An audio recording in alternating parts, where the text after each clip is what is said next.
The ice cracked like gunfire beneath Ethan Cole's boots as he sprinted across the frozen lake, his breath forming desperate clouds in the Wyoming night. Two small heads bobbed in the black water where the ice had given way.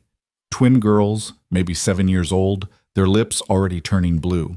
In that split second before diving in, Ethan knew this rescue would change everything.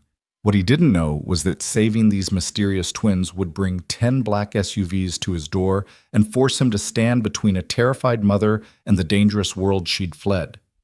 Stay with me to discover how one act of courage transformed a struggling single father into the unlikely protector of a family on the run. Drop a comment about where you're watching from. I love seeing how far these stories travel.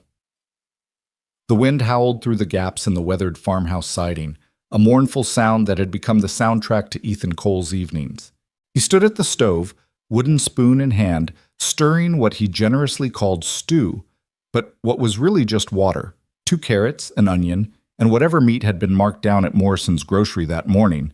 The kitchen, once filled with his late wife Sarah's laughter and the aroma of her famous pot roast, now held only the quiet concentration of a man trying to make something from almost nothing.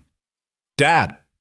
Lucas burst through the door, letting in a blast of Arctic air that made the candle flames dance. Snow clung to his worn winter coat, the one Ethan had found at the church donation box last month, 2 sizes too big, but better than nothing. "Dad, you gotta come see this!" Ethan turned from the stove, noting his 12-year-old son's wide eyes and the way his chest heaved from running. "Slow down, buddy." "What's wrong?" There's footprints," Lucas gasped, pulling off his wool hat. His sandy hair, so like his mother's, stuck up in all directions. "Little ones, going out onto Crystal Lake." "But Dad?" He paused, swallowing hard. "There ain't none coming back." The wooden spoon clattered against the floor. Ethan was already reaching for his coat. The old firefighter instincts that had kept him alive through 15 years of service kicking in before his conscious mind could process the words. "Show me. Now." They ran through the snow, their boots crunching in rhythm. The December night was brutal, the kind of cold that turned your breath to ice crystals before it left your lips. Wyoming winters didn't forgive, and they sure as hell didn't give second chances. The moon hung full and bright above them, casting long shadows across the pristine white landscape that stretched toward Crystal Lake. "There!" Lucas pointed toward the lake's edge, where a line of small footprints, 2 sets side by side, led from the tree line onto the ice. Ethan dropped to one knee, examining them. Children's boots, size maybe 12 or 13 in kids. The stride length suggested they were young, maybe 6 or 7 years old. The prints were fresh, no more than an hour old, judging by the minimal snowdrift inside them. "Lucas, run back to the house. Call 911. Tell them—" A sound cut through the night. Faint, muffled, but unmistakable. A cry. A child's cry. Ethan's head snapped toward the center of the lake. In the moonlight, about 200 yards out, he could see it, a dark patch where the ice had given way. His blood turned colder than the wind cutting through his jacket. "Dad, the ice ain't thick enough yet. Mr. Morrison said—" "I know what he said." Ethan was already moving, his mind calculating weight distribution, distance, time. Every second mattered now. "Lucas, the rope in the truck bed. Get it, then call 911. But Ethan wasn't waiting. He dropped to his belly and began crawling across the ice, distributing his weight as evenly as possible. The ice groaned beneath him, a sound like the earth itself protesting. 20 yards. 50. 100. The cries were clearer now, not one child, but 2. Terror and cold made their voices high and thin. At 150 yards he heard it, the crack that every winter resident feared. Spiderweb fractures appeared beneath his chest, spreading outward like lightning in slow motion. But he could see them now. 2 small heads bobbing in the black water, tiny hands clawing desperately at the ice edge that kept breaking away under their weight. "Hold on!" Ethan shouted. "I'm coming!" The girls, twins, he could see now, identical faces twisted in panic, tried to respond but only managed choked gasps. Their lips were purple, their movements growing sluggish. Hypothermia was setting in fast. The ice beneath Ethan gave way. The shock of the water hit him like a sledgehammer to the chest. Every muscle seized, every nerve screamed. The cold was beyond description. It was absence itself, the void where warmth should be. But Ethan had trained for this years ago, during his firefighter days. Cold water rescue drills in January, his chief barking instructions while they practiced in the reservoir. He forced his body to move, kicking hard toward the girls. One had slipped under. He could see her pale face beneath the surface, eyes closed, blonde hair floating like seaweed. The other twin was barely holding on, her fingers white-knuckled on a piece of ice that was crumbling. Ethan dove. The underwater world was silent and dark, lit only by shafts of moonlight penetrating the surface. His hands found the submerged girl's coat, and he pulled her up, breaking the surface with a gasp that filled his lungs with knife-sharp air. The conscious twin reached for her sister, sobbing. "I've got you," Ethan said through chattering teeth, though he wasn't sure if he was reassuring them or himself. "Both of you, we're getting out, but how?" The ice edge crumbled every time he tried to push the girls up. His legs were going numb, his movements becoming clumsy. They had maybe minutes before— "Dad!" Lucas's voice carried across the ice. The boy had tied one end of the rope to the truck's bumper and was sliding the other end across the ice, staying low, just like Ethan had taught him during their fishing trips. "Good boy," Ethan managed to shout. He grabbed the rope with one hand while keeping both girls pressed against his chest with the other. "Pull! Drive the truck backward!" The sound of the engine roaring to life was the most beautiful thing Ethan had ever heard. The rope went taut, and slowly, agonizingly, they began moving toward solid ice. Ethan kicked with what strength remained, using his body as a shield between the girls and the sharp ice edges. When they finally reached solid ground, Ethan's body was shaking so violently he could barely stand. Lucas was there with blankets from the truck, tears streaming down his face as he helped wrap the girls. One twin, the one who'd been underwater, wasn't moving, her skin a terrifying shade of blue. "Is she?" Lucas's voice broke. Ethan laid her on the blanket, tilting her head back. No breath, no pulse that he could feel with his numb fingers. He started CPR, compressions he could do in his sleep, counting in his head. 1, 2, 3, 28, 29, 30. 2 rescue breaths. Her lips were like ice against his. "Come on, sweetheart," he muttered. "Come on." The other twin watched with huge green eyes, shivering violently despite the blankets. "Sophie," she whispered. "Her name's Sophie?" "I'm Clara. Please help her." Ethan continued compressions.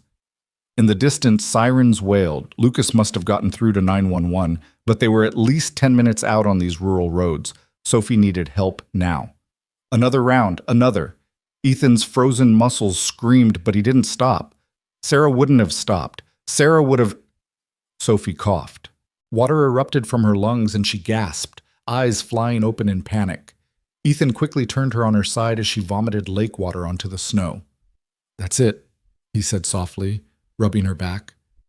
"Get it all out. You're okay now. You're safe." Claire crawled to her sister despite Ethan's attempts to keep her still. The twins clung to each other, sobbing and shivering. They were speaking, but not in English. German, maybe? Or Dutch? Ethan couldn't tell. "Dad." Lucas stood beside him, and Ethan realized his son had draped his own coat over his father's shoulders. When had the boy become so grown up? "You're shaking real bad." "I'm okay, buddy." But he wasn't. The adrenaline was wearing off and the cold was setting in deep. His hands were numb, his feet like blocks of ice. "Help me get them to the truck. We need heat." They managed to get everyone into the cab, cranking the heater to maximum. The twins huddled together in the middle, their shivers gradually subsiding as warmth seeped back into their small bodies.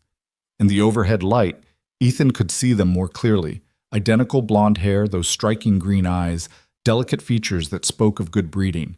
Their coats, while soaked, were clearly expensive, reeled down, designer labels. "What were you doing out there?" Ethan asked gently, when their shivering had calmed enough for speech. The twins exchanged glances, a whole conversation in a look that only identical siblings could manage. "We were following the lights," Clara said finally, her English heavily accented. "The pretty lights on the ice. Mama said, Mama said to stay in the trees, but the lights were so beautiful. Where's your mama? Lucas asked. Both girls' eyes filled with tears. She said to wait, Sophie whispered, her voice hoarse from her ordeal. She said she'd come back. But it's been so long, and we were cold and hungry, and then we saw the lights. The ambulance arrived in a chaos of red and blue lights, paramedics taking over with professional efficiency. They wanted to take Ethan too. Hypothermia was nothing to mess with, but he waved them off. I'm fine. Just take care of the girls. Sir, you were in that water for... I said I'm fine. His tone brooked no argument, the voice of a man who'd given orders in burning buildings and expected them to be obeyed. The paramedic, barely older than 20, backed off. At least let us check you out at the hospital. You can drive yourself if you insist, but we'll follow you, Ethan conceded. He needed to know the girls were okay, needed to find out who they were and why they'd been alone in the woods in December. The drive to Madison County General took 30 minutes on the icy roads. Lucas sat quietly, still processing what he'd witnessed. Finally, he spoke. Mom would have been proud of you. Ethan's throat tightened. She would have been proud of you too. That rope trick, that was smart thinking. I remembered what you taught me about ice rescue. From when we watched that documentary about the fire department. They'd watched it together last winter, curled on the couch with hot chocolate, Sarah's empty chair a constant reminder of her absence. She'd been gone 2 years now. Cancer, the kind that didn't care that she was only 35, that she had a son to raise, a husband who needed her. At the hospital, the emergency room was its usual controlled chaos. The twins had been taken to pediatric emergency, and a nurse, Martha, according to her badge, approached Ethan. You the one who pulled them out? Yeah. She looked him up and down, noting his still damp clothes and the way he was trying to hide his shivers. Heroes always think they're invincible. Exam room 3. Now. I need to know about the girls. They're stable. Hypothermic, but responding well to treatment. No signs of serious complications. Now, room 3 before I call security to escort you. Martha reminded him of Sarah's mother, all 5 feet of her radiating authority that had nothing to do with size and everything to do with presence. Ethan went to room 3. The doctor who examined him was thorough and disapproving. You're lucky, she said, checking his core temperature for the 3rd time. A few more minutes in that water, and we'd be having a very different conversation. As it is, you're looking at mild hypothermia and possibly some frostbite on your toes. I've had worse. Firefighter? Was, until 2 years ago. She nodded, understanding in her eyes. Small town, everyone knew everyone's story. Well, ex-firefighter Cole, you need to warm up gradually. We'll keep you for observation for a few hours. Your son can stay with you. Lucas had fallen asleep in the chair by the time Dr. Patricia Hendricks from Child Services arrived. She was a tall woman with kind eyes behind wire-rimmed glasses, carrying herself with the careful compassion of someone who'd seen too much but still cared. Mr. Cole? I wanted to thank you personally. Those girls wouldn't have survived another 5 minutes in that water. Anyone would have done the same. No, she said softly. They wouldn't have. Most people would have waited for the professionals. You knew you might not come back up from that water, didn't you? Ethan shrugged. He hadn't thought about it in those terms, but yeah, he'd known the risks. Couldn't just watch them die. The girls are asking for you. They won't settle down. Keep crying for the man who saved us. Would you mind? Ethan looked at Lucas, still sleeping. Martha appeared as if summoned. I'll watch him, she said. Go see those babies. The pediatric ward was painted in bright, cheerful colors that seemed almost obscene at 3 a.m. The twins were in the same room, 2 beds pushed close together so they could hold hands across the gap. They were hooked to monitors and IVs, warming blankets wrapped around them, but their eyes were alert. You came, Clara said, trying to sit up. Easy there, Ethan said, pulling a chair between their beds. You need to rest. Are you okay? Sophie asked, her voice still raspy. You were in the cold water, too. I'm tough, Ethan said with a smile. Like you two. That was very brave, holding on like you did. We were scared, Clara admitted. Being brave doesn't mean not being scared. It means doing what you need to do even when you are scared. Dr. Hendricks cleared her throat gently. Girls, can you tell us your last name? We need to contact your family. The twins exchanged that look again. Monroe, Sophie finally whispered. Sophie and Clara Monroe. And your mother's name? Elena Monroe. Dr. Hendricks made notes. Do you know where she is? Both girls shook their heads, tears starting again. She said to hide, Clara said. She said someone bad was coming, and we had to hide in the trees until she came back. But that was yesterday morning, and... Shh, Ethan said, instinctively reaching out to smooth Clara's hair back. It's okay. We'll find her. What if the bad people found her? Sophie asked, voicing the fear that had clearly been plaguing them both. Then we'll help her, Ethan said firmly. That's what we do here. We help people. Dr. Hendricks stepped out to make phone calls, leaving Ethan with the twins. They peppered him with questions about Lucas, about the lake, about his house. They were bright, articulate children, their English improving by the minute as they became more comfortable. Do you have a wife? Clara asked innocently. No, not anymore. Did she leave? Sophie asked with the blunt curiosity of children. She died 2 years ago. Our papa died too, Clara said softly. 6 months ago. Mama cried all the time after that. Then Uncle Marcus came and Mama got scared. Uncle Marcus isn't really our uncle, Sophie added. He's Papa's brother. He wants to take us away from Mama. Ethan filed this information away. A custody dispute, maybe? But that wouldn't explain why Elena would abandon her daughters in the woods in winter. Dr. Hendricks returned, her expression troubled. Mr. Cole, could I speak with you privately? In the hallway, she kept her voice low. There's no missing persons report for an Elena Monroe or her daughters. I've checked state and federal databases.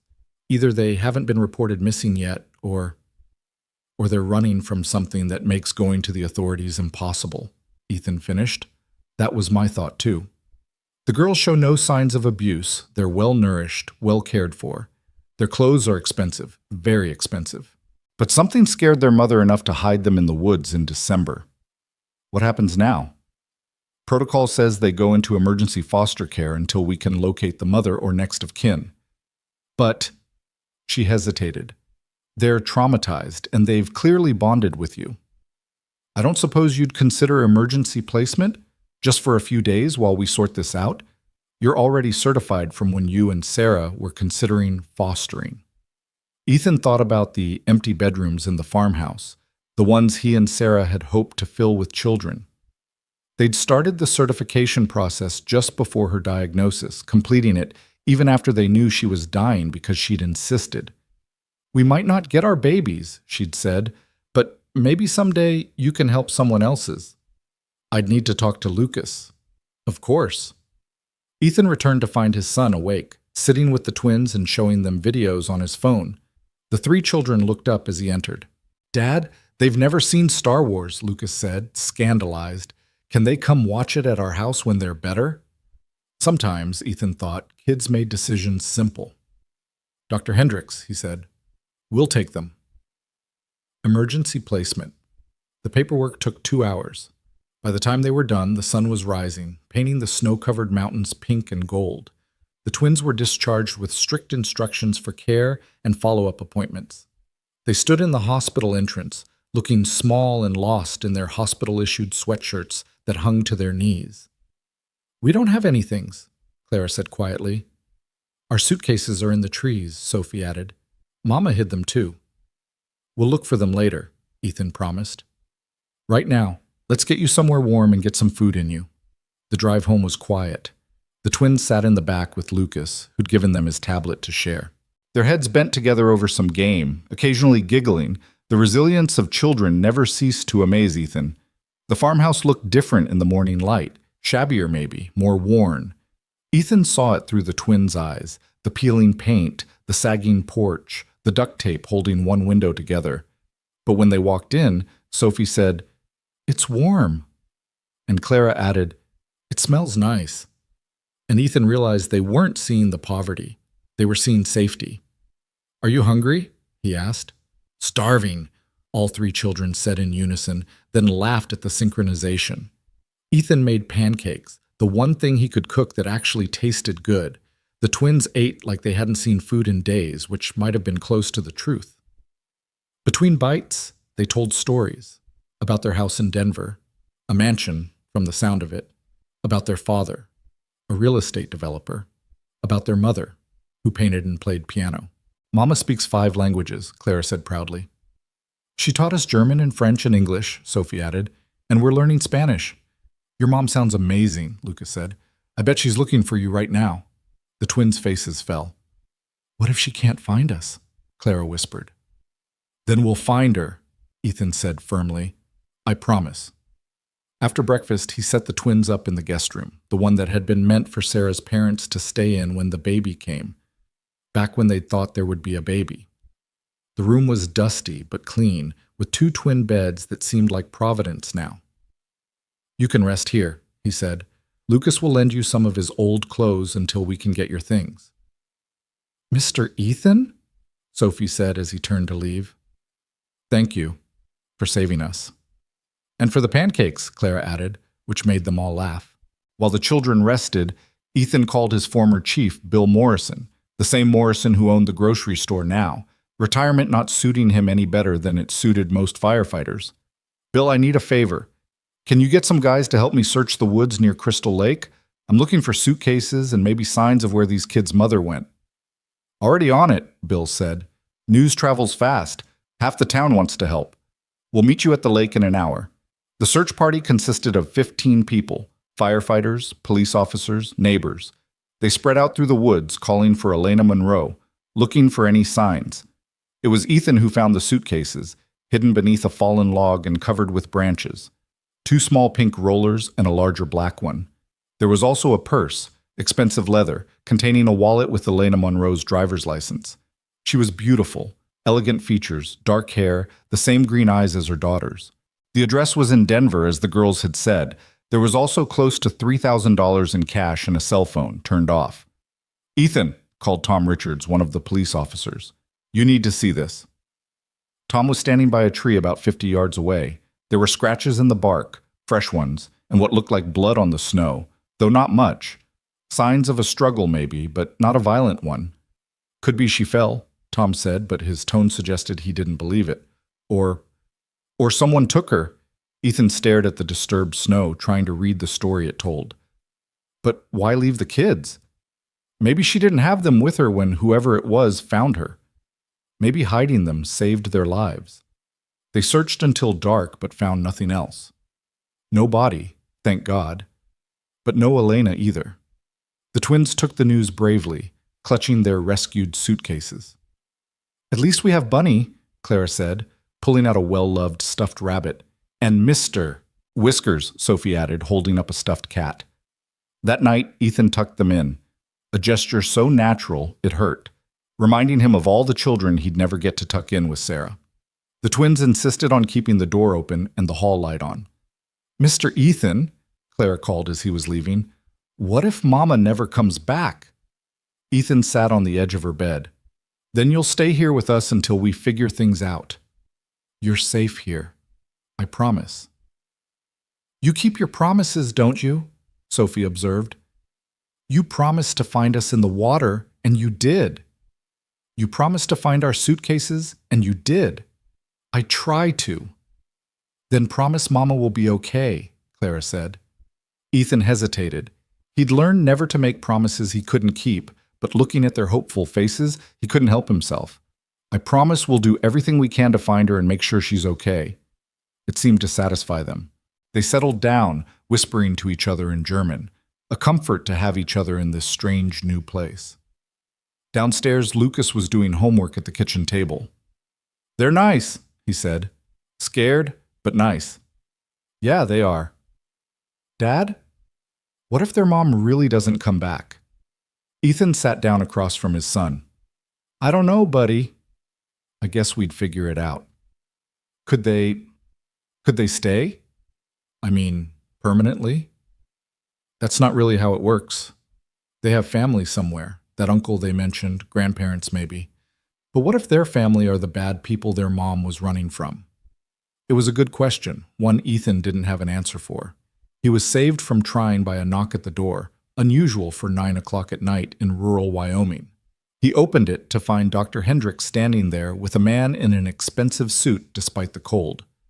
"Mr. Cole, this is James Patterson from Patterson and Associates in Denver. He says he represents the Monroe family." The man stepped forward, extending a business card with one hand and a court document with the other. "Mr. Cole, I'm here regarding Sophie and Clara Monroe.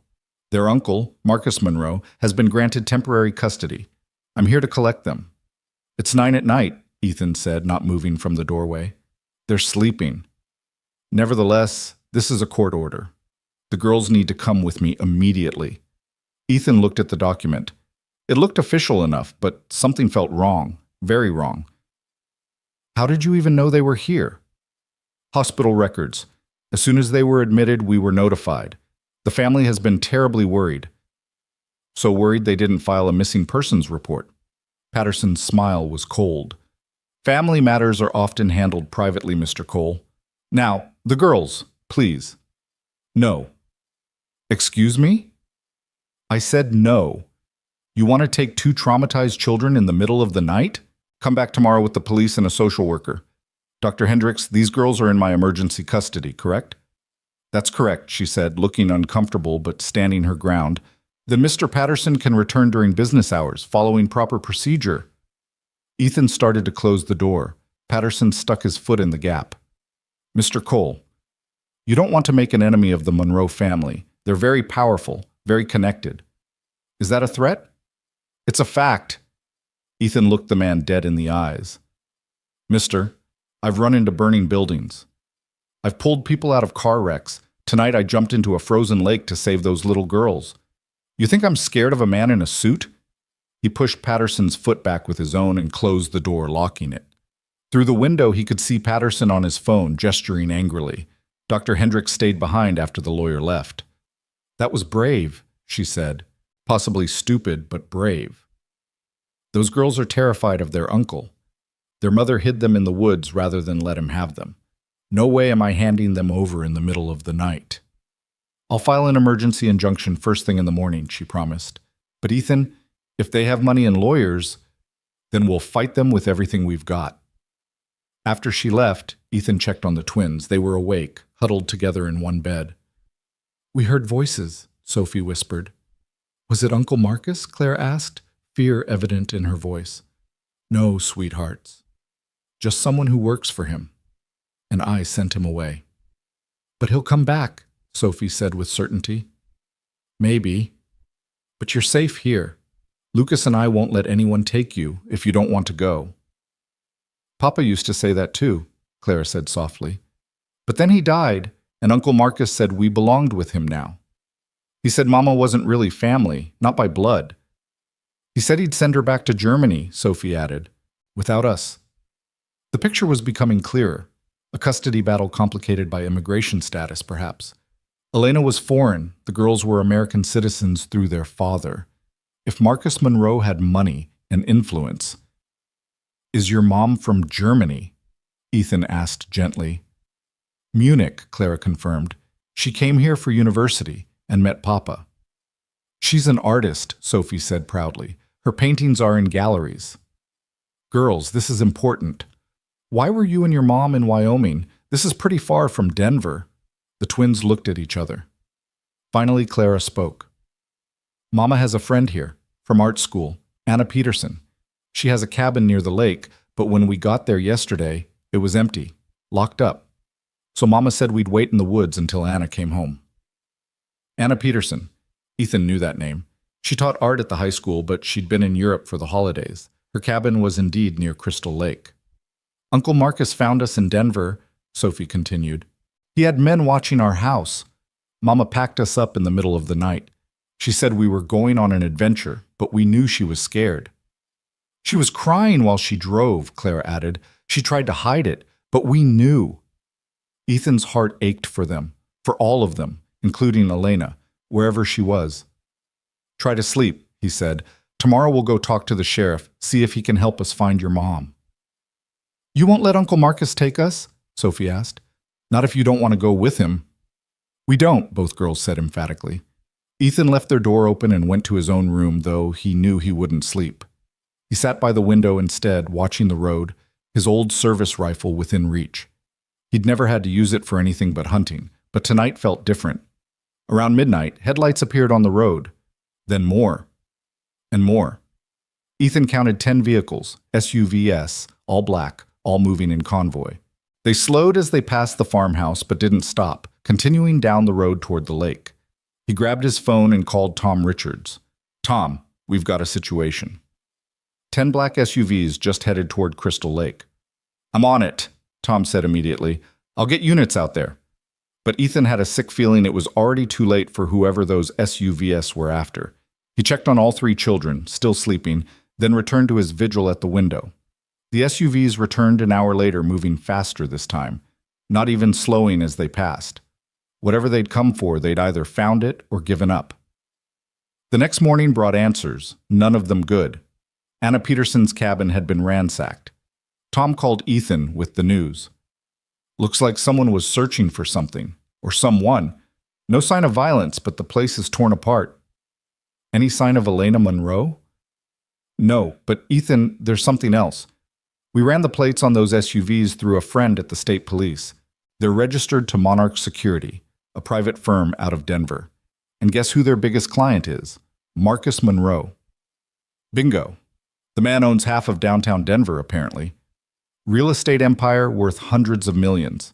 His brother Robert, the twins' father, died 6 months ago in a car accident. Single vehicle, ran off the road. Suspicious? Investigation said no, but when you have that much money, investigations can say whatever you want them to." Ethan gripped the phone tighter. "What about Elena?" "German citizen, here on a green card through her marriage, with Robert dead and Marcus having the family lawyers." Tom trailed off, but the implication was clear. Elena was vulnerable, and she knew it. That day passed in a strange domesticity. Ethan took all 3 kids to Walmart for clothes and supplies. The twins needed everything, and Lucas had outgrown half his wardrobe. The girls were delighted by simple things, choosing their own toothbrushes, picking out notebooks for drawing, selecting cereals. "Papa never let us go shopping," Claire explained. "He said stores weren't safe for Monroe children." "Someone might take us for ransom," Sophie added matter-of-factly, as if kidnapping was just another childhood hazard like skinned knees. The casualness of it broke Ethan's heart a little more. These girls had grown up in a golden cage, and now they were free but lost, their mother missing, their uncle circling like a vulture. That evening, while the kids were playing a board game Lucas had dug out of the closet, Ethan heard it, a sound outside, barely audible over their laughter. Footsteps on the porch. He moved quietly to the door, peering through the peephole. A figure stood there, small, huddled in on itself, swaying slightly. As he watched, the figure collapsed. Ethan yanked the door open to find a woman crumpled on his porch. Dark hair matted with snow and what looked like blood.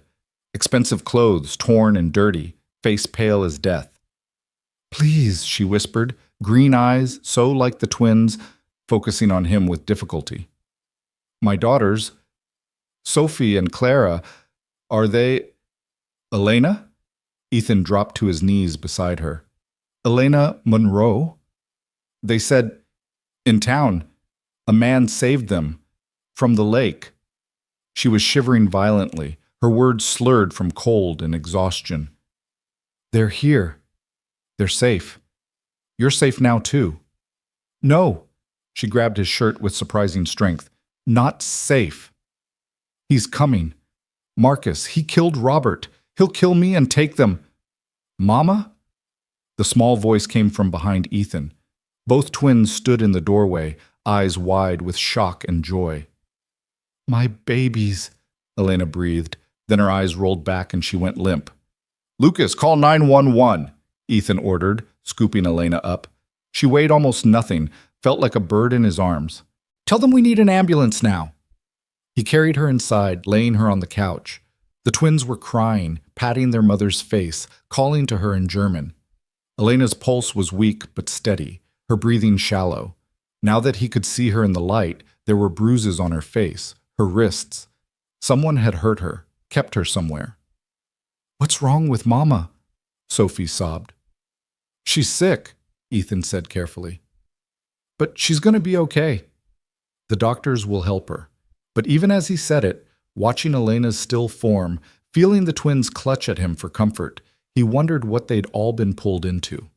Outside, through the swirling snow, he could swear he saw headlights in the distance, watching, waiting. The ambulance arrived in a blaze of sirens, but Elena had already started to stir. Her eyes flickered open as the paramedics were checking her vitals, and the first thing she did was reach for her daughters. "Real?" she whispered. "Not dream?" "We're real, Mama," Clara assured her, clutching her mother's hand. "The nice man saved us from the lake," Sophie added. "And now you're here." Elena's gaze found Ethan. "You saved them?" "They saved themselves by being brave," Ethan said. "I just helped a little." The paramedics wanted to transport Elena immediately, but she resisted. "No hospital. He'll find me. He has people everywhere." "Ma'am, you need medical attention," the lead paramedic insisted. "You're hypothermic, dehydrated, and these injuries need documentation." "Documentation for what?" Elena laughed bitterly. "The police he owns? The judges he plays golf with?" She tried to sit up, swayed. "I can't. My girls—" "I'll come with you," Ethan said suddenly. "Lucas, you okay to stay here with Mrs. Patterson from next door?" Lucas nodded, understanding the seriousness of the situation. The twins looked torn between staying and going with their mother. "You stay here," Elena told them weakly. "Stay with—" She looked at Ethan questioningly. Ethan Cole." "Stay with Mr. Cole. Be good. I'll be back soon." The girls protested, but Ethan knelt beside them. "Your mom needs doctors to help her get strong again. We'll bring her right back, okay? Lucas will take care of you." Somehow, whether it was exhaustion or trust, they agreed. The ride to the hospital was tense. Elena kept fading in and out of consciousness, mumbling in German. When they arrived, Ethan insisted on staying with her, claiming to be family when questioned. The lie came easily. After everything, she felt like family, or at least like someone under his protection. While Elena was being examined, Ethan called Tom Richards again. "We found Elena Monroe. She's in bad shape. Someone held her, hurt her. She's terrified of Marcus Monroe." "I'll come take her statement." "Tom, she says Marcus killed her husband. Says he owns judges and police in Denver." There was a long pause. "That's a serious accusation." "I know, but looking at her, at how scared those girls are, I believe her. Dr. Hendricks arrived while Elena was getting x-rays. This is becoming quite the situation, Mr. Cole." "Tell me about it." "I've filed that injunction. Emergency hearing is tomorrow morning. Judge Harrison, she's good people, can't be bought. But Marcus Monroe has hired Steinberg and Associates. They're formidable. We need a lawyer." "Already on it." "Mary Chen from Legal Aid. She's young but fierce, pro bono." When Elena was finally settled in a room, she was more coherent. The IV fluids and warmth had brought color back to her face, though the bruises stood out starkly against her pale skin. "Tell me what happened," Ethan said gently. Elena looked at him for a long moment. "Why do you care? You don't know us. Your daughters were dying in that lake. I pulled them out.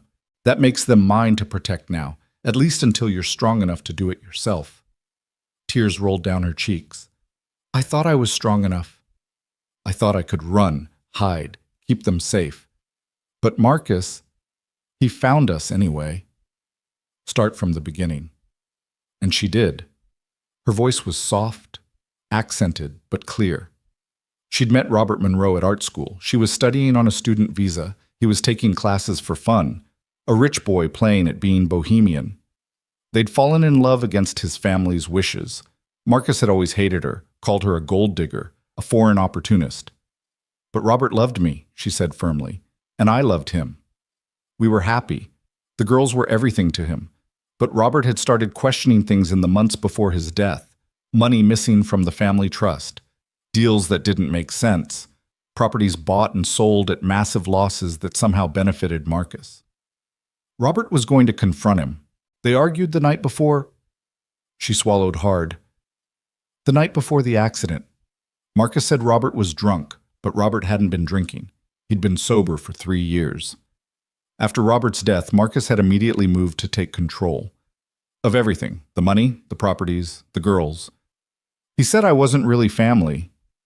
Said the girls needed to be raised by blood, by real Monroes. He had papers, lawyers, threats. He said he'd have me deported, that I'd never see my daughters again. So she'd run. Packed what she could, took cash Robert had hidden for emergencies, and fled to the only person she thought could help, Anna Peterson, her old friend from art school. But Anna wasn't there.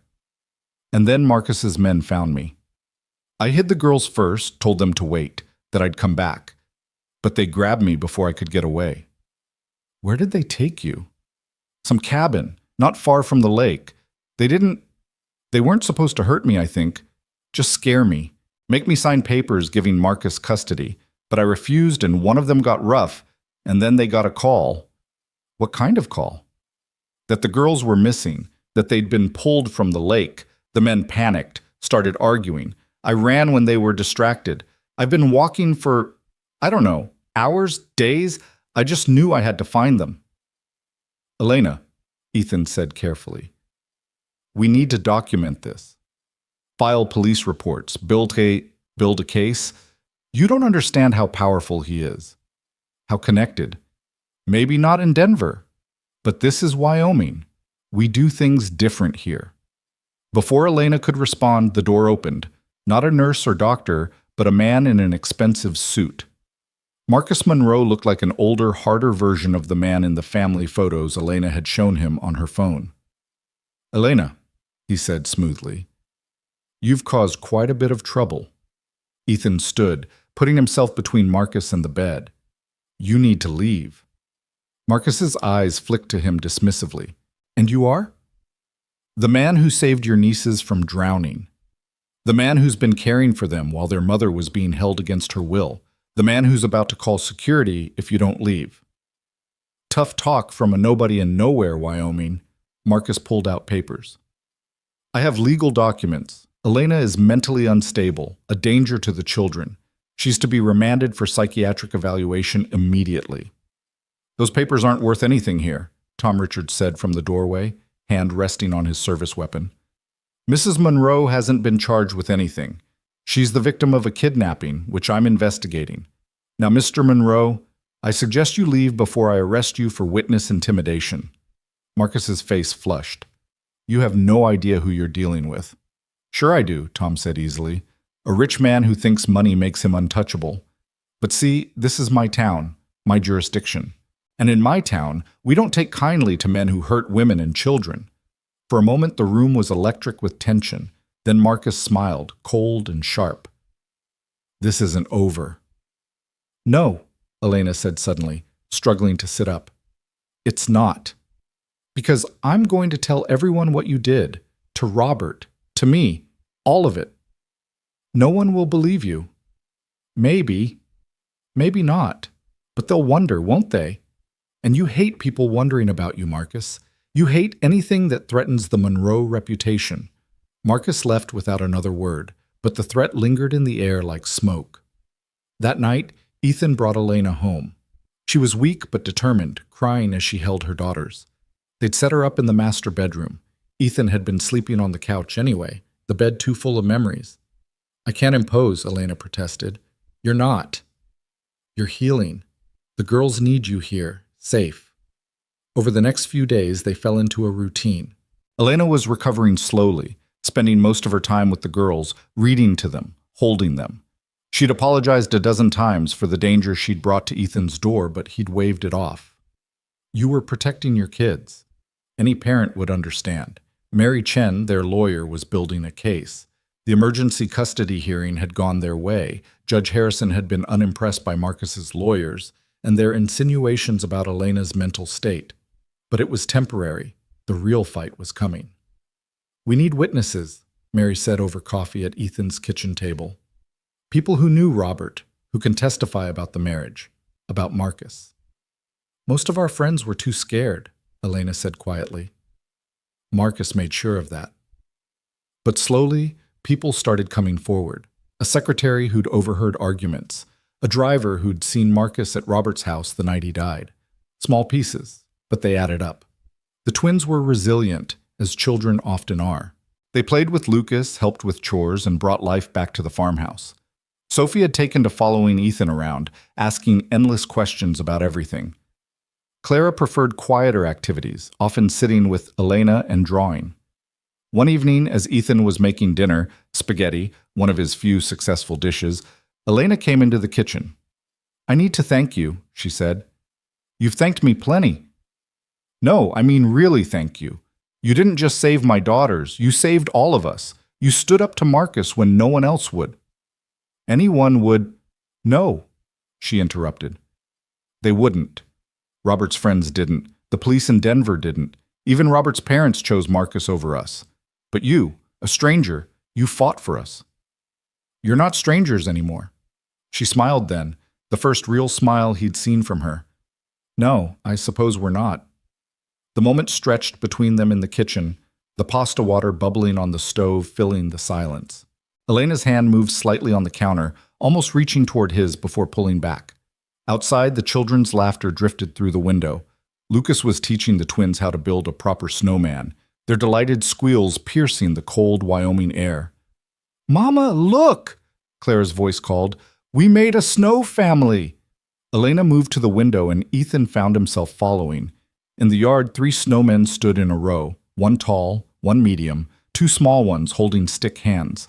Lucas was placing a baseball cap on the tallest one, while Sophie attempted to give one of the smaller figures her pink mittens.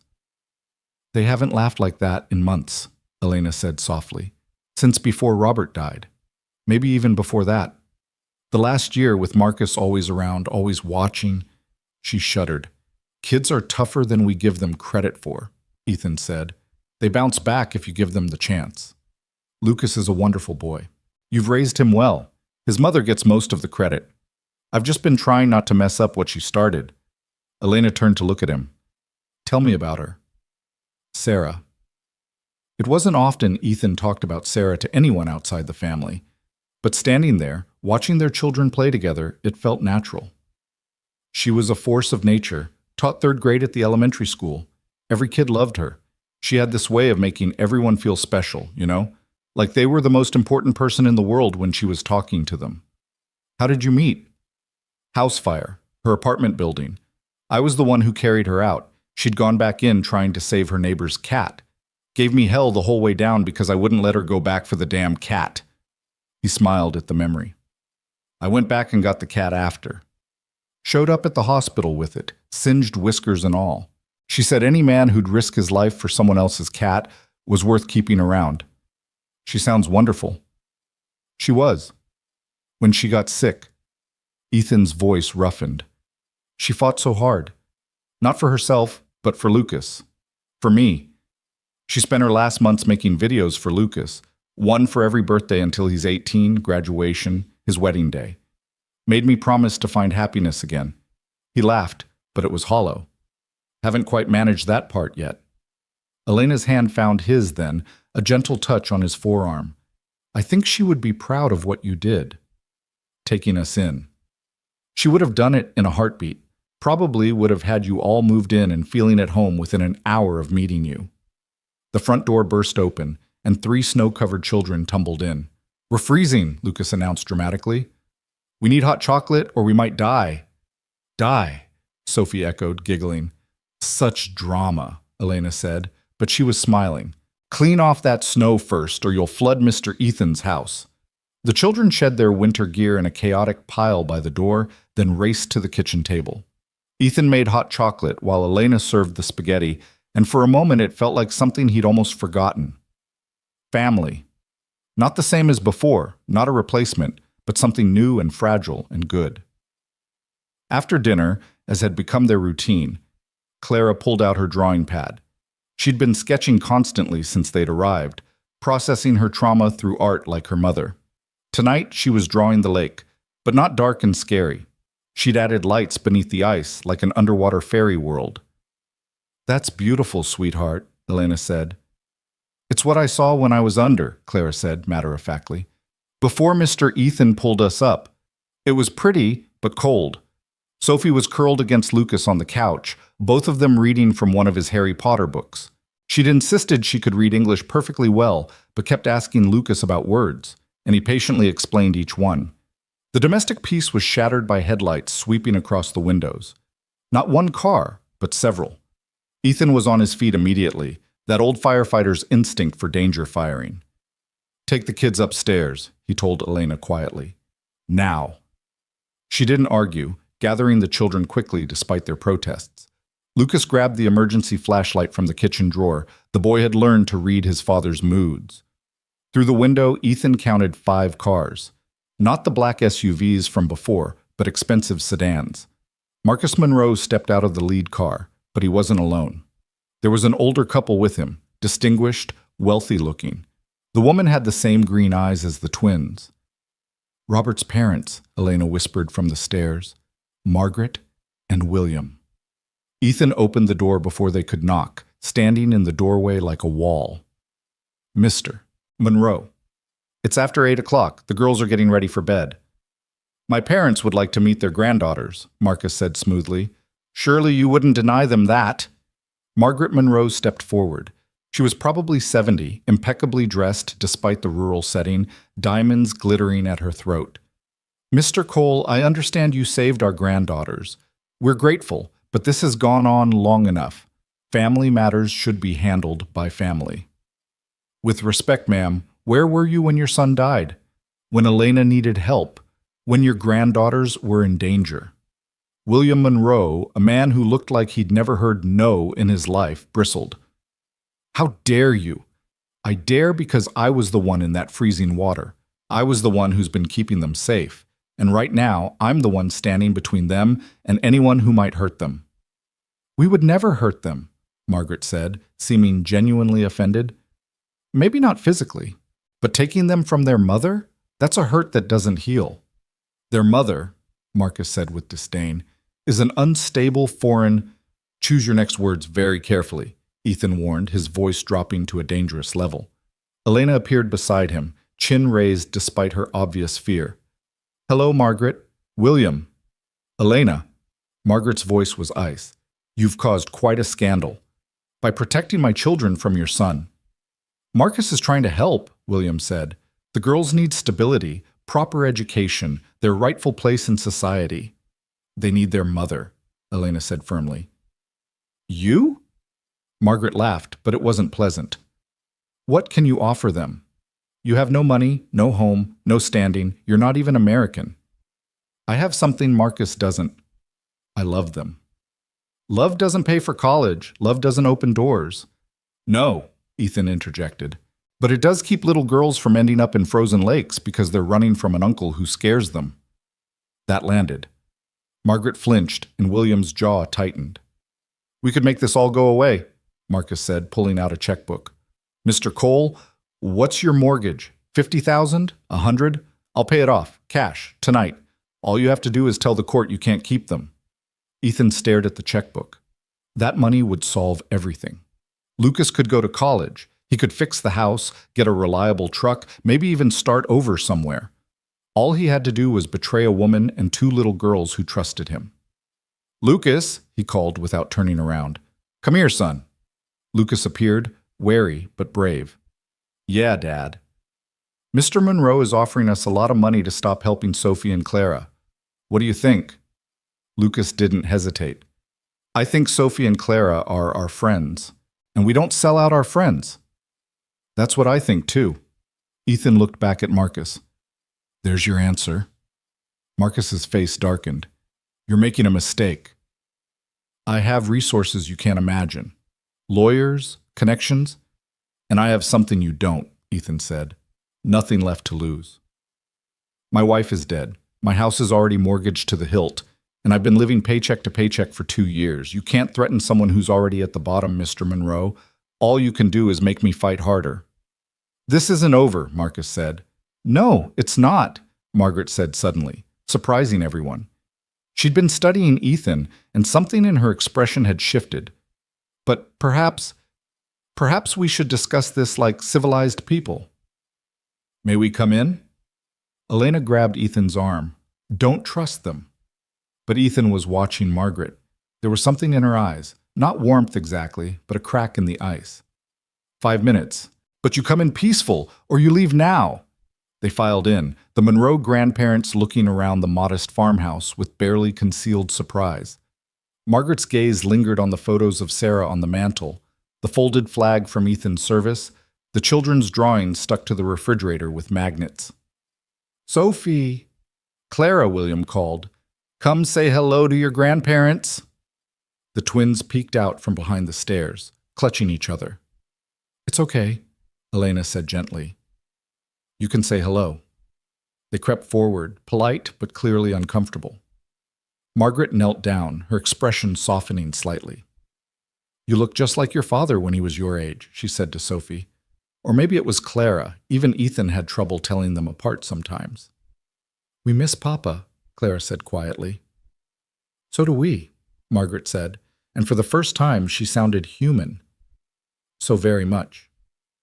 Then why are you being mean to Mama? Sophie asked with a child's directness. Margaret didn't have an answer for that. William cleared his throat. Girls, wouldn't you like to come see your father's house? Your rooms are just as you left them, all your toys, your books. We like it here, Clara interrupted. Mr. Ethan makes good pancakes. And Lucas is teaching us to fish, Sophie added, when the lake isn't frozen.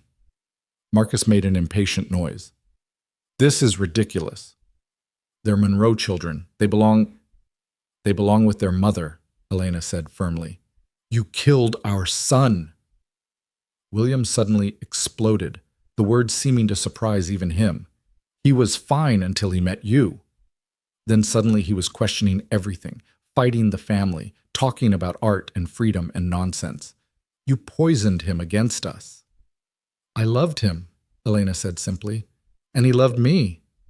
That's what you couldn't stand, that he chose me over your money, your control. And look where it got him, Marcus said coldly, dead on a mountain road. Yes, Elena said, meeting his eyes. How convenient for you. The temperature in the room seemed to drop 10 degrees. What are you implying? William demanded. I'm not implying anything. I'm stating a fact. Robert's death was very convenient for Marcus. He got control of everything, the company, the trust. Nearly got the girls, too. That's slander, Marcus said. It's truth, Elena shot back. Robert found out about the money you were stealing. The fake companies, the property transfers. He was going to expose you. You have no proof. Actually, Mary Chen said from the doorway, where she'd appeared unnoticed. She does. The young lawyer stepped in, followed by Tom Richards and another man in a suit, but this one had the bearing of federal law enforcement. Agent Dale Harrison, FBI, the man said, showing his badge. Mr. Monroe, we need to talk about your brother's death and several $1 million in missing trust funds. Marcus went pale. I want my lawyer. That's your right. But you should know, we've been investigating you for 6 months. Mrs. Monroe here just gave us the final pieces we needed. What pieces? William demanded, looking between his son and the FBI agent. Elena pulled a flash drive from her pocket. Robert gave this to me the night before he died. Said if anything happened to him, I should take it to the authorities. But I was scared, and then Marcus threatened to take the girls. But I'm not scared anymore. You had this the whole time. Marcus lunged for her, but Ethan stepped between them, and suddenly Marcus was on the floor, arm twisted behind his back. That's assault, Tom Richards said mildly. Guess I'll have to arrest you now. As Tom cuffed Marcus, Margaret sank onto the couch, looking every one of her 70 years. Is it true? She asked Elena. Did he kill Robert? I don't know for certain, Elena admitted. But Robert was sober. He was careful, and he was afraid of Marcus at the end. William stood frozen, watching his younger son being led away in handcuffs. We didn't know, he said hollowly. We thought Marcus said you were unstable, that you were making wild accusations. You wanted to believe him, Elena said, not unkindly. He was your son, the one who stayed, who ran the business, who gave you what you wanted to hear. Margaret was crying now, silent tears that she didn't bother to wipe away. We lost Robert because we couldn't accept his choices. And now Marcus. You haven't lost the girls, Elena said softly. You're their grandparents. They need family, just not the kind that tries to take them from me. Dad, Lucas whispered, tugging on Ethan's sleeve. Sophie's crying.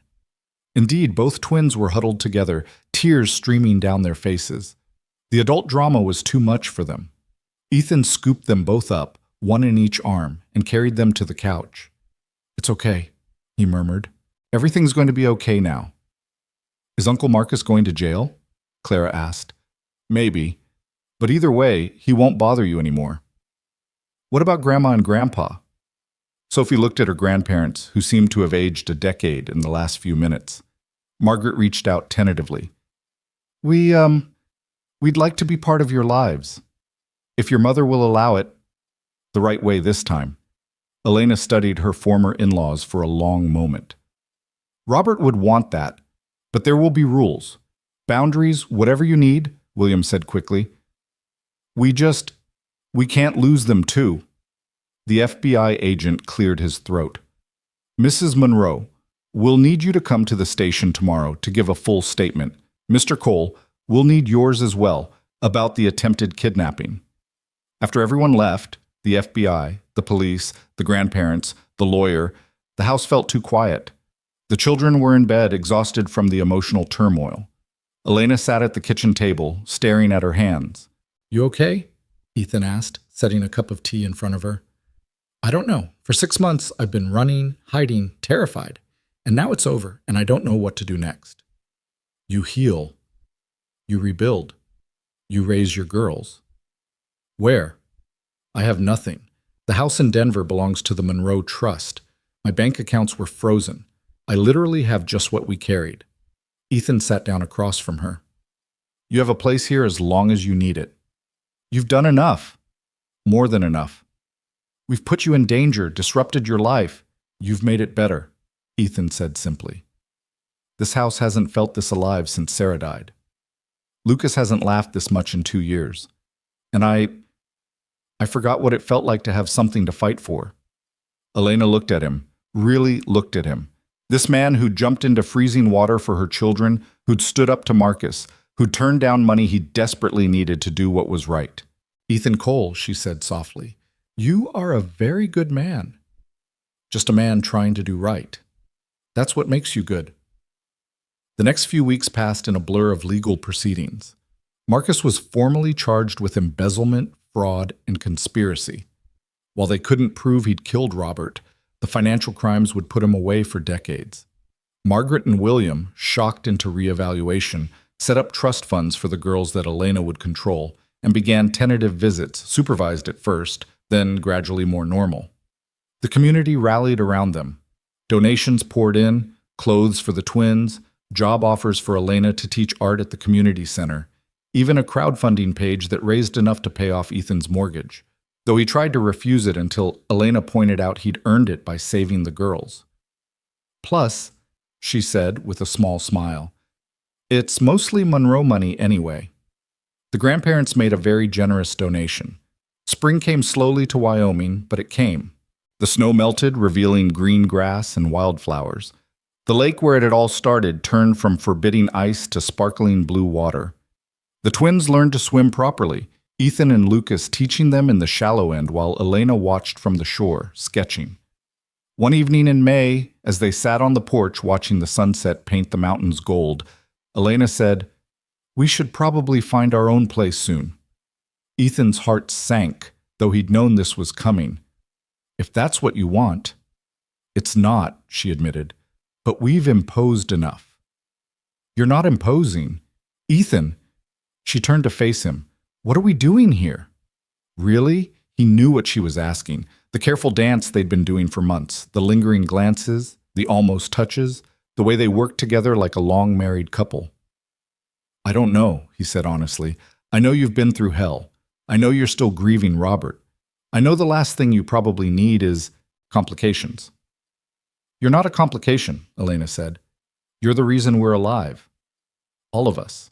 Not just because you pulled the girls from the lake, but because you gave us hope when we had none. Elena, I loved Robert, she continued. I'll always love him. But he's gone, and I'm here. The girls are here, and every day I watch you with them, with Lucas, and I think Robert would have liked you. I think he would want this. Want what? Instead of answering with words, Elena leaned over and kissed him. It was soft, tentative, a question more than a statement. When she pulled back, Ethan's eyes were closed. I promised Sarah I'd find happiness again, he said quietly. I just never thought it would find me. Is that what this is? Happiness?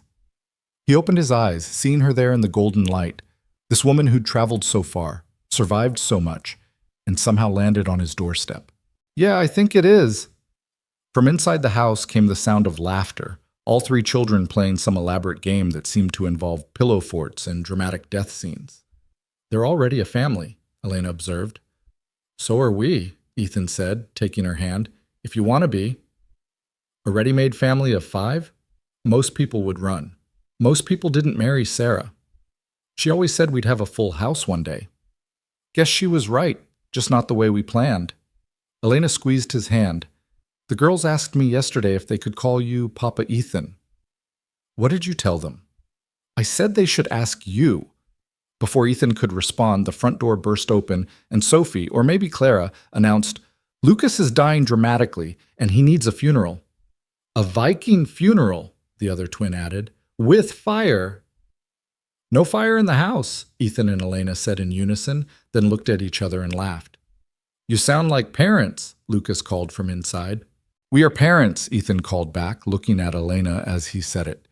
She smiled, that full, genuine smile that transformed her face. Yes, we are. As they went inside to prevent their children from setting the house on fire, Ethan thought about the strange paths life took. 6 months ago, he'd been a grieving widower going through the motions. Now he had a full house, a woman he was falling in love with, and 3 children who'd somehow become his. The next morning brought an unexpected visitor. Anna Peterson, Elena's friend who'd been in Europe when they'd fled to Wyoming, stood on the porch with tears in her eyes. Elena! My God, I just heard everything. I'm so sorry I wasn't here. The 2 women embraced, speaking rapid German. Anna had brought art supplies, real ones, professional grade, and news from the art world. The Westbrook Gallery wants to do a show of your work, Anna said. They heard about everything, and there's been renewed interest. The story of the artist who survived, who fought for her children, it's captured people's imagination. I haven't painted in months, Elena protested. Then it's time to start again. They converted the old barn into a studio. It needed work, new windows, insulation, heating, but William and Margaret Monroe, in their attempt at redemption, funded the renovation. By midsummer, Elena was painting again, and her work had changed. Gone were the dark, abstract pieces from her time with Robert. Now she painted light, the sun on the lake, the children playing, Ethan's hands as he worked. One painting in particular drew attention, a view from underwater, looking up at the ice, with 2 small figures suspended between worlds and a larger figure reaching down to pull them up. She called it Salvation. It's powerful, Anna said when she saw it, heartbreaking and hopeful at once. It's our story, Elena said simply. The show was scheduled for October in Jackson Hole.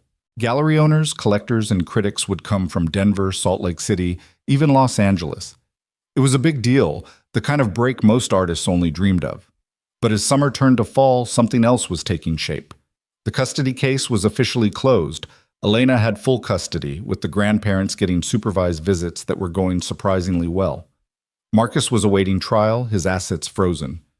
The girls were thriving, starting at the local school with Lucas, making friends, becoming normal kids instead of sheltered heiresses. And Ethan and Elena were, what were they? Not exactly dating, they lived together, raised children together, but there was still a careful distance, a respect for what they'd each lost and what they were slowly building. One evening, as Elena was painting and Ethan was fixing dinner, Lucas asked, "Are you and Elena going to get married?" Ethan nearly dropped the pot he was holding. "That's complicated, buddy." "Why? You love her, don't you?" It's not that simple. Sure it is. You look at her the way you used to look at Mom, and she looks at you the same way. Lucas, Mom would be happy, Lucas said firmly. She told me to take care of you, to make sure you didn't close yourself off. And Elena's nice. The twins are fun. We're already a family. Why not make it official? From the doorway, Sophie's voice piped up. Are you talking about marriage? Claire and I think you should get married too. Then we'd be real sisters with Lucas, Claire added, appearing beside her twin. Ethan looked at the three children, co-conspirators in matchmaking. Have you been planning this? Maybe, Lucas admitted with a grin. Elena should probably have a say in this, don't you think?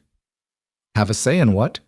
Elena asked, coming in from the barn, paint smudged on her cheek. The children think we should get married, Ethan said, deciding on directness. Elena froze, looking between Ethan and the children. Oh. You don't have to, Ethan started. I know I don't have to. She walked over to him, ignoring their audience. But what do you want? I want, Ethan took a breath. I want to wake up next to you every morning knowing it's permanent. I want to adopt the girls officially. I want Lucas to have the sisters he's always wanted. I want to stop being careful and just be happy. That's a lot of wants. Yeah, well, I'm a greedy man. Elena laughed, and it was like sunshine. Then I suppose we should get married. Really? Really? But I have conditions. Name them. Small wedding. Here at the house. Just family and close friends. Done. I keep painting. The show goes on. Of course. And we name our next child after Sarah. Ethan's breath caught. Next child? Elena placed his hand on her stomach. I found out this morning. I was trying to figure out how to tell you. The kitchen erupted in chaos, the children cheering, Ethan pulling Elena into a kiss, everyone talking at once. It was loud and messy and perfect. They married in November, just after the first snow. The farmhouse was decorated with white lights and Elena's paintings. Margaret and William came, genuinely happy for the first time in months. Tom Richards officiated, having gotten ordained online just for the occasion. Anna was Elena's maid of honor, and Bill Morrison was Ethan's best man. Elena wore a simple white dress and carried wildflowers the children had helped pick and preserve. Ethan wore his only suit, the one from Sarah's funeral, but somehow it felt right, a bridge between past and present. Do you take this woman and her two daughters? Tom asked, going off script. I do, Ethan said firmly. Do you take this man and his son? I do, Elena said through happy tears. And do you three children take each other as siblings? We do, they chorused. As they kissed, snow began to fall, soft and silent. The twins danced in it. Lucas threw snowballs at Bill, and the grandparents took photos with their phones, finally learning to be present instead of controlling. Later, as the reception wound down and the children had fallen asleep in a pile on the couch like puppies, Ethan and Elena stood at the window watching the snow. No regrets? He asked. None. You? How could I regret the best thing that ever happened to me? Besides Sarah, I mean. She brought us together, Elena said softly. Her love for you shaped the man who saved my daughters. In a way, she saved us too. Ethan pulled her closer. The girls asked if they could call me Papa now. Not Papa Ethan, just Papa. What did you say? I said I'd be honored. Robert would be glad, Elena said, to know they have a father again. A good one. They stood in comfortable silence, watching their new world take shape under the snow. Tomorrow would bring challenges. The gallery show, the new baby, Marcus's trial, the complex dance of a blended family. But tonight, in this moment, they had everything. Thank you, Elena whispered. For what? For jumping into that lake. For standing up to Marcus. For loving my daughters. For loving me. Thank you for crashing into my life and refusing to leave. She laughed. We were quite the invasion. The best kind. From the couch, Clara stirred, mumbling in her sleep. Papa? Ethan's heart clenched. I'm here, sweetheart. Papa's here. And he was. For all of them. Forever. The gallery show in Jackson Hole arrived faster than any of them expected. Elena stood in the space the morning of the opening, her hands trembling slightly as she watched the crew hang the last painting, the underwater scene that had started it all. The gallery owner, Patricia Westbrook, a sharp woman in her 60s with silver hair and knowing eyes, walked through making final adjustments. "This is going to be extraordinary," Patricia said, stopping beside Elena. "The story behind the art, the triumph over tragedy, people are fascinated." "I don't want it to be about the story," Elena said quietly. "I want the work to stand on its own." "It does. But art doesn't exist in a vacuum. Your journey informs the work, makes it richer." Ethan appeared in the doorway with the children, all dressed in their best clothes. The twins wore matching green dresses that brought out their eyes, while Lucas had reluctantly put on a button-down shirt and tie. Even at 6 months pregnant, Elena moved gracefully to greet them. "You look beautiful," Ethan said, kissing her cheek. "I look like I swallowed a basketball." "A beautiful basketball." "Gross," Lucas said, but he was grinning. The idea of a baby sister, they'd found out it was a girl, had grown on him after the initial shock. "Mama, is that us?" Sophie pointed to the underwater painting, recognizing something in the small figures. "It's all of us," Elena said. "Our whole story." People began arriving an hour before the official opening. Collectors, critics, local society. Margaret and William Monroe were among the first, having driven up from Denver. The relationship was still delicate, but they were trying. William had even publicly denounced Marcus, who was now serving 15 years in federal prison. "Elena, dear," Margaret said, air-kissing carefully, "the work is stunning." "Thank you." William cleared his throat. "We've brought some potential buyers. Friends from Denver who collect. If that's all right." It was an olive branch, and Elena took it. "That's very kind." As the gallery filled, Ethan found himself playing an unexpected role, the story behind the story. People who'd heard about the rescue wanted to meet the man who jumped into the frozen lake. He tried to deflect, uncomfortable with the attention, but Elena would catch his eye across the room and smile, giving him strength. "You're the firefighter," a woman said, approaching him with a reporter's intensity. "Jennifer Walsh, Denver Post. I've been following this story for months." "I'm just a dad," Ethan corrected, "who saved 2 children from certain death and then protected their family from a powerful man. That's more than just anything. Anyone would have—" "No," Jennifer interrupted. "They wouldn't have. I've covered enough tragedy to know that most people freeze, wait for someone else, assume it's not their problem. You acted. That's rare." Before Ethan could respond, there was a commotion near the entrance. A man had entered, tall, expensively dressed, with an air of authority that made people step aside. But it wasn't his presence that caused the stir. It was Elena's reaction. She went white, one hand going protectively to her stomach. "Klaus?" she whispered. The man approached, his face a mix of emotions. "Elena, it's been a long time." "Who's that?" Lucas asked, tugging on Ethan's sleeve. "I don't know," Ethan said, but he was already moving toward Elena, protective instincts firing. "Klaus is my brother," Elena said, her voice shaky. "From Germany. I haven't seen him in 5 years." Klaus reached them, his eyes taking in Elena's pregnant state, the children, Ethan's protective stance. "You didn't tell me," he said in accented English, "about any of this. I had to read about it in the international papers. My sister, involved in some American scandal. How did you find me?" "The gallery opening was announced. Your name, your story, it's everywhere." He paused, emotion breaking through his controlled exterior. "Elena, why didn't you call me?" "When Robert died." "When you were in trouble?" "You made it clear you disapproved of my choices. Moving to America, marrying Robert, I was wrong." The words seemed to cost him. "I was angry that you left, that you chose a life so far from home. But you're my sister, my only family. I should have been here." Elena's eyes filled with tears. "Klaus." "Papa Ethan, who's the sad man?" Claire asked loudly, in that way children had of cutting through adult tension. Klaus looked down at the twins, and his expression softened. You must be Sophie and Clara. You look like your mother when she was young. Our mama is the best artist in the whole world, Sophie declared. Yes, Klaus agreed. She always was. He looked at Ethan then, extending his hand. You're the man who saved them. Ethan Cole.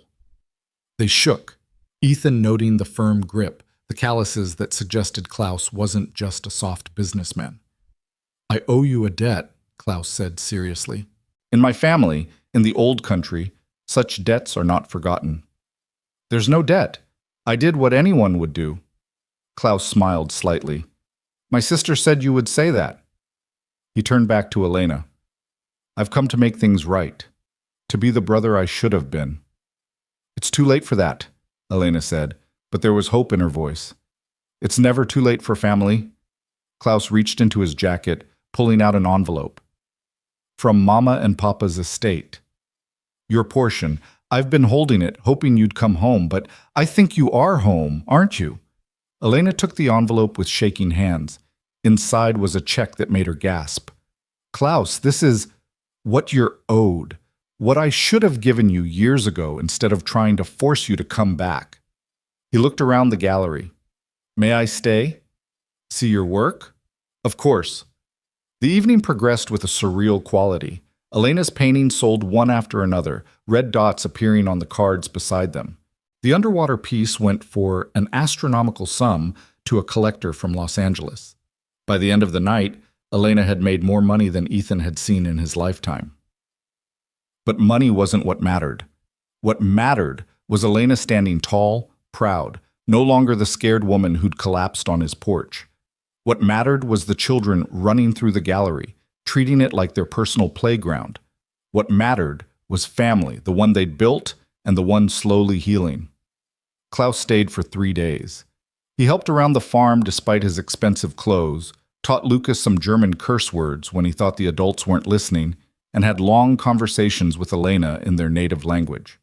On his last night, they all sat around the kitchen table, the same one where Elena had sat that first night, lost and afraid. I was wrong about Robert, Klaus admitted. He was a good man. He loved you well. He did, Elena agreed, reaching for Ethan's hand. And now I've found another good man. Klaus studied Ethan. You'll protect them. With my life. I believe you. Klaus stood. I must return to Munich. But I'll visit often if you'll have me. Uncle Klaus, the twins said in unison, you have to come back for Christmas. And for when baby Sarah is born, Lucas added. Klaus's eyebrows rose. Sarah? After my first wife, Ethan explained. Elena's idea. A good way to honor the past while building the future, Klaus said approvingly. Very German of you.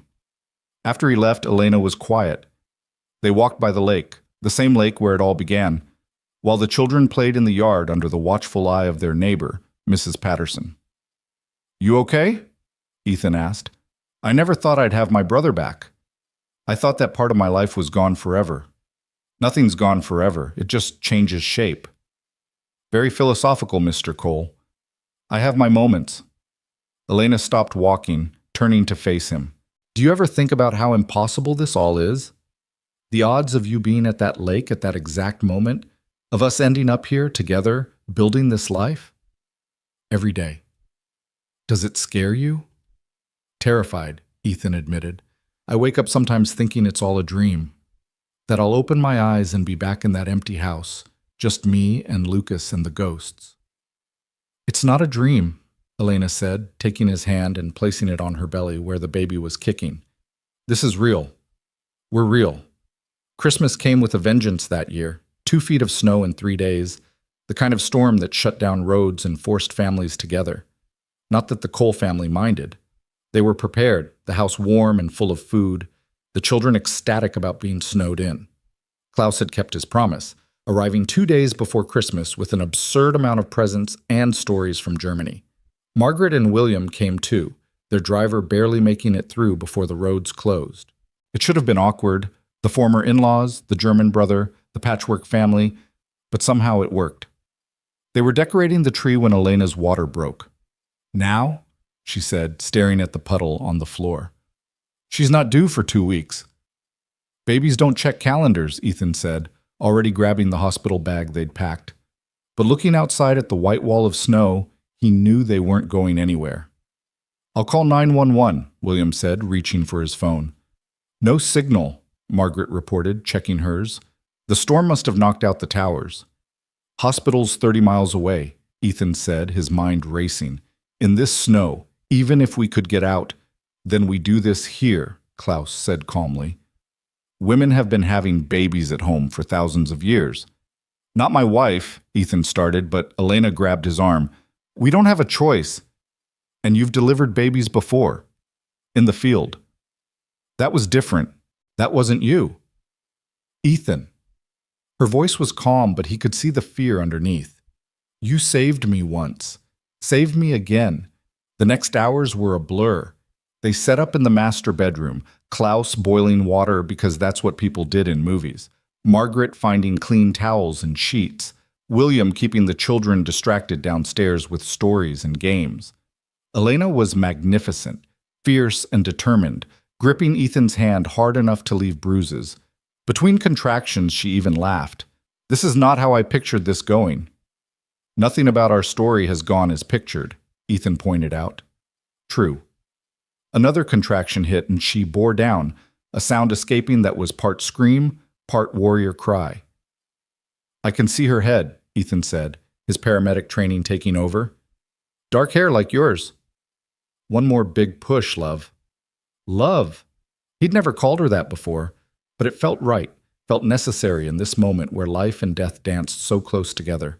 Elena pushed, and suddenly there she was, tiny, perfect, screaming her displeasure at the cold world.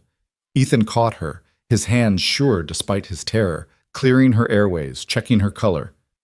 The baby's cries were the most beautiful sound he'd ever heard. She's perfect, he said, placing her on Elena's chest. Absolutely perfect.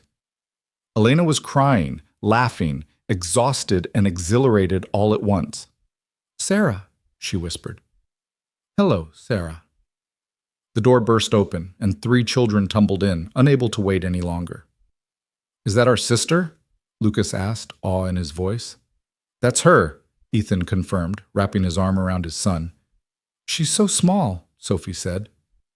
And wrinkly, Clara added. She's beautiful, Margaret said from the doorway, tears streaming down her face. Just beautiful. They all crowded into the room, this unlikely family brought together by tragedy and triumph, by frozen lakes and fierce love. Outside, the snow continued to fall, but inside was warmth and light and new life. What's her full name? Klaus asked. Elena looked at Ethan, then at the children, then at the baby in her arms. Sarah Hope Cole. Sarah for the woman who shaped the man who saved us. Hope for what we've all found together. Hope, William repeated, his voice thick. Robert would have loved that. As if in response, baby Sarah opened her eyes, bright blue that would probably change but were perfect for now, and seemed to look right at them all. Later, after the paramedics had finally made it through on snowmobiles and confirmed that mother and baby were healthy, after the grandparents and Klaus had been settled in guest rooms, after the children had finally crashed from their excitement, Ethan and Elena lay in bed with Sarah between them. We did it, Elena said softly. You did it. I just caught. We did it, she insisted. All of it. This whole impossible, beautiful life. No regrets? How could I regret the path that led me here? Sarah made a small sound, not quite a cry, more like a comment on the conversation. They both laughed quietly.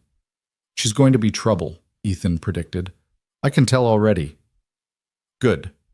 She'll fit right in with the rest of them. Through the window, the snow had finally stopped, and stars were visible between the clouds.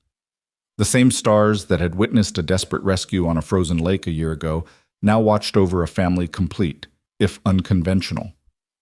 Ethan? That night, when you jumped in the lake. What made you do it? Really? He was quiet for so long she thought he wouldn't answer. Then, Sarah. My Sarah. The night before she died, she made me promise something. She said, when you see someone drowning, you jump. Don't think, don't hesitate. Just jump. The world needs more people who jump. She was talking about more than water. Yeah, she was talking about life, about love, about taking the leap even when you can't see the bottom. Elena turned to kiss him, careful not to disturb the baby. Thank you for jumping. Thank you for letting me catch you. The spring following Sarah's birth brought unexpected challenges and joys in equal measure. Marcus's trial was approaching, and Elena had to testify. The thought of facing him again, of reliving those terrified days, made her anxious enough that she could barely paint. You don't have to do this, Ethan said one morning, finding her in the barn studio, staring at a blank canvas. Yes, I do. For Robert, for the girls, for everyone else he might hurt if he gets out. Then we'll all go. Moral support. You can't bring a baby to a federal trial. Watch me. In the end, they did all go. Even Klaus flew in from Munich. The courtroom was packed, media everywhere. Marcus sat at the defense table, looking smaller somehow, his expensive suit unable to hide the prison pallor. Elena testified for 3 hours, detailing the fear, the threats, the night she'd hidden her daughters in the freezing woods rather than let Marcus take them. She was composed, articulate, and devastating. When the defense attorney tried to paint her as an unstable foreign gold digger, she responded with such dignity that even the judge seemed impressed. I loved my husband, she said clearly. I love my daughters. And I did what any mother would do to protect them. If that makes me unstable, then I accept that label gladly. Ethan testified too, about finding the girls in the lake, about Marcus's attempts to take them, about the condition Elena was in when she'd collapsed on his porch. He was matter-of-fact, professional, and utterly believable. But it was the twins' testimony, given via closed-circuit video to protect them from trauma, that sealed Marcus's fate. Their innocent recounting of their fear, of Uncle Marcus saying Mama would go away forever, of hiding in the cold woods because Mama said they had to. It was heartbreaking. The jury deliberated for less than 2 hours, guilty on all counts. Marcus would serve 25 to life, with no possibility of parole for 15 years. As they left the courthouse, Elena stopped on the steps, looking back. It's over, she said, wonder in her voice. It's really over. The bad part is, Ethan agreed, the good part's just beginning. They drove home through the Colorado mountains, the children sleeping in the back, baby Sarah in her car seat between the twins. The farmhouse came into view as the sun was setting, painting everything gold. Home, Lucas said sleepily. Home, Elena agreed. But their peace was short-lived. 2 days later, while Ethan was in town getting supplies, a car pulled up to the house.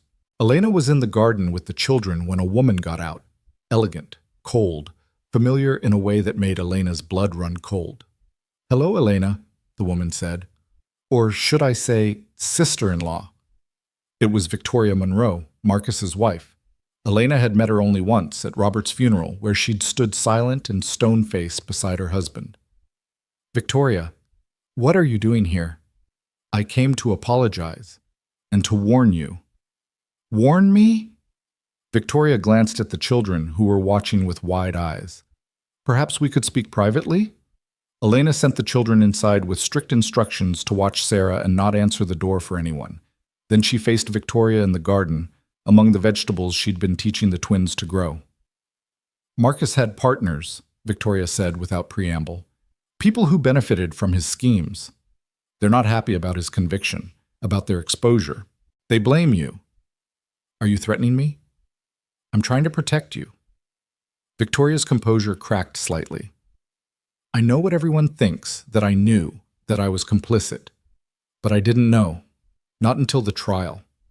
20 years of marriage, and I didn't know who he really was. Why should I believe you? Because I'm leaving him, divorcing him, taking our children and disappearing. And you should consider doing the same. Before Elena could respond, the sound of Ethan's truck filled the air. He pulled up fast, clearly having seen the unknown car. He was out and moving toward them before the engine fully died. Everything okay? This is Victoria Monroe, Elena said carefully. Marcus's wife. Ethan's stance shifted subtly, ready for trouble. Mrs. Monroe. I was just leaving, Victoria said. But please, think about what I said. These people don't forgive, and they don't forget. She handed Elena a card. My lawyer. If you need anything, evidence, testimony against Marcus, whatever, call him. After she left, Elena told Ethan everything. He listened, his face growing darker with each word. We need to talk to Tom Richards, he said finally, and maybe the FBI agent who handled Marcus's case. You think she's serious? About the danger? I think we'd be stupid not to take it seriously. That night, after the children were asleep, they sat at the kitchen table with Tom Richards, Agent Harrison from the FBI, and Mary Chen, their lawyer. Victoria Monroe's not wrong, Agent Harrison said grimly. Marcus had connections to some serious people. Money laundering, real estate fraud. It goes deep. We're still unraveling it all. So what do we do? Elena asked, baby Sarah sleeping in her arms. We protect you, Tom said firmly. Increase patrols, panic buttons, security system. Or you could relocate, Agent Harrison suggested. Witness protection. No. Ethan's voice was firm. This is our home. We're not running. Ethan, Elena started. You ran once. It nearly killed you and the girls. We make our stand here together. Over the next weeks, their home transformed. Security cameras, alarm systems, neighbors organized into a watch network. It should have felt like living in fear, but instead it felt like community. The people of their small Wyoming town had adopted Elena and the twins as their own, and they protected their own. The threat came on an ordinary Tuesday. Elena was picking the children up from school when she noticed the car following them. Black sedan, tinted windows, staying exactly 3 cars back. Her hands tightened on the steering wheel. Mama, why are we going the wrong way? Sophie asked. Just a detour, sweetheart. She drove to the police station, pulling right up to the front door. The sedan drove past without slowing, but she got the license plate. Tom Richards ran it immediately. Rental car, fake name, paid in cash. They're watching, he said. Testing. That night, Ethan sat on the porch with his rifle, Lucas beside him with the baseball bat he'd insisted on holding. Are we in danger, Dad? Lucas asked quietly. Maybe, but we're ready for it. I'm not scared. It's okay to be scared. Being brave doesn't mean not feeling fear. It means doing what needs to be done anyway, Lucas finished. Mom used to say that. Yeah, she did. She'd be proud of us, wouldn't she? Taking care of Elena and the girls and baby Sarah? She'd be so proud. The attack, when it came, was not what they expected. No men with guns, no dramatic confrontation. Instead, Elena's bank accounts were frozen, her gallery contract mysteriously canceled, and Child Services received an anonymous complaint about the safety of the home. They're trying to destroy us without touching us, Elena said, reading the notice from Child Services. Then we fight back the same way, Ethan said. Klaus flew in immediately when he heard, bringing with him a team of German lawyers who specialized in international finance. Nobody threatens my sister, he said simply. Margaret and William used their connections to restore Elena's gallery contract and added their voices to the character witnesses for the Child Services investigation. Even Victoria Monroe, true to her word, provided evidence of her husband's associates' harassment tactics. The investigation into their home was thorough, but ultimately vindicating. Dr. Hendricks herself testified to the children's well-being and the strength of the family unit. The social worker, after spending a day with them, actually apologized. This is clearly a vendetta, she said. Your children are thriving. This home is full of love. The financial attacks were harder to fight, but Klaus's lawyers were ruthless. They tracked the frozen accounts to shell companies connected to Marcus's associates and filed lawsuits that made headlines. German artist fights back against corruption ring, read one. Wyoming family stands against corporate intimidation, read another. Public opinion turned decisively in their favor. Donations poured in again, and Elena's paintings began selling for even higher prices. Collectors loved an artist who was also a fighter. One morning, Agent Harrison arrived with news. We've arrested 3 of Marcus's associates. The financial attacks, the harassment, we've traced it all back to them. They're looking at serious federal time. So it's over? Elena asked hopefully. This part is.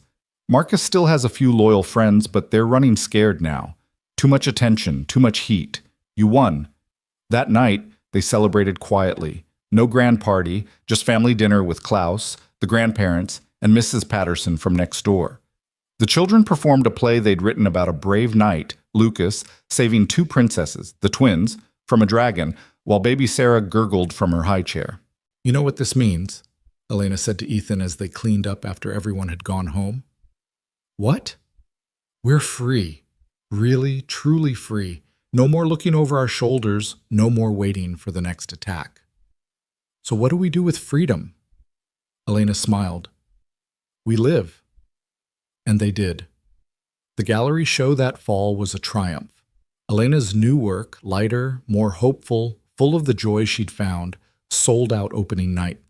She donated half the proceeds to a fund for single parents in crisis, managed by Dr. Hendricks.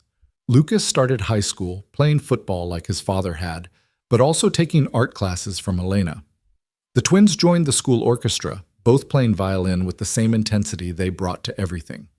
Baby Sarah grew into a toddler who had her father's stubborn streak and her mother's artistic eye, always grabbing for paintbrushes and leaving colorful handprints on every available surface. On the second anniversary of the lake rescue, they all stood at the shore, now covered in spring flowers instead of ice. The twins threw flowers into the water, a tradition Elena had started to honor how far they'd come. "I remember being under there," Clara said quietly, "thinking we were going to die." "But we didn't," Sophie said firmly. "Papa Ethan saved us." "We all saved each other," Ethan said, holding Sarah on his hip while she played with his collar. Elena leaned into him, her hand finding his. "That's what families do." As they walked back to the house, Lucas ran ahead with the twins, their laughter echoing across the meadow.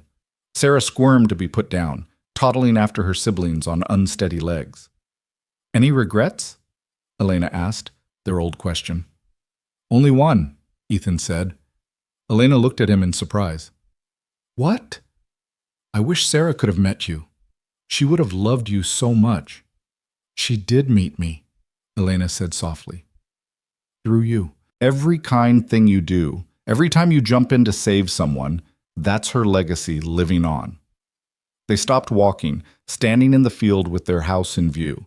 No longer a struggling farmhouse, but a thriving home, with Elena's studio, a new addition for the growing family, gardens everywhere. "You know what I think?" Elena said. "I think everything happened exactly as it was meant to. The pain, the loss, the fear, it all led us here. Robert's death led me to Wyoming. Sarah's death prepared you to save us. Even Marcus's evil brought us together." That's a beautiful way to look at tragedy. It's the only way that makes sense. Otherwise, the pain is just pain. But if it leads to love, to family, to this, then it meant something. A car appeared on the road, kicking up dust. For a moment, old fear flickered, but then they recognized it. Tom Richards' patrol car. He pulled up, getting out with a grin. "Thought you'd want to know," he said. "Marcus died in prison. Heart attack. It's really over now." Elena absorbed this news quietly. "I don't feel happy about it. Or sad. I just feel finished with that chapter." "Good," Tom said, "because I actually came out here for another reason." He pulled out an envelope. "Letter came to the station for you, Ethan, from the state fire marshal's office." Ethan opened it, then read it again. "They want me to come back.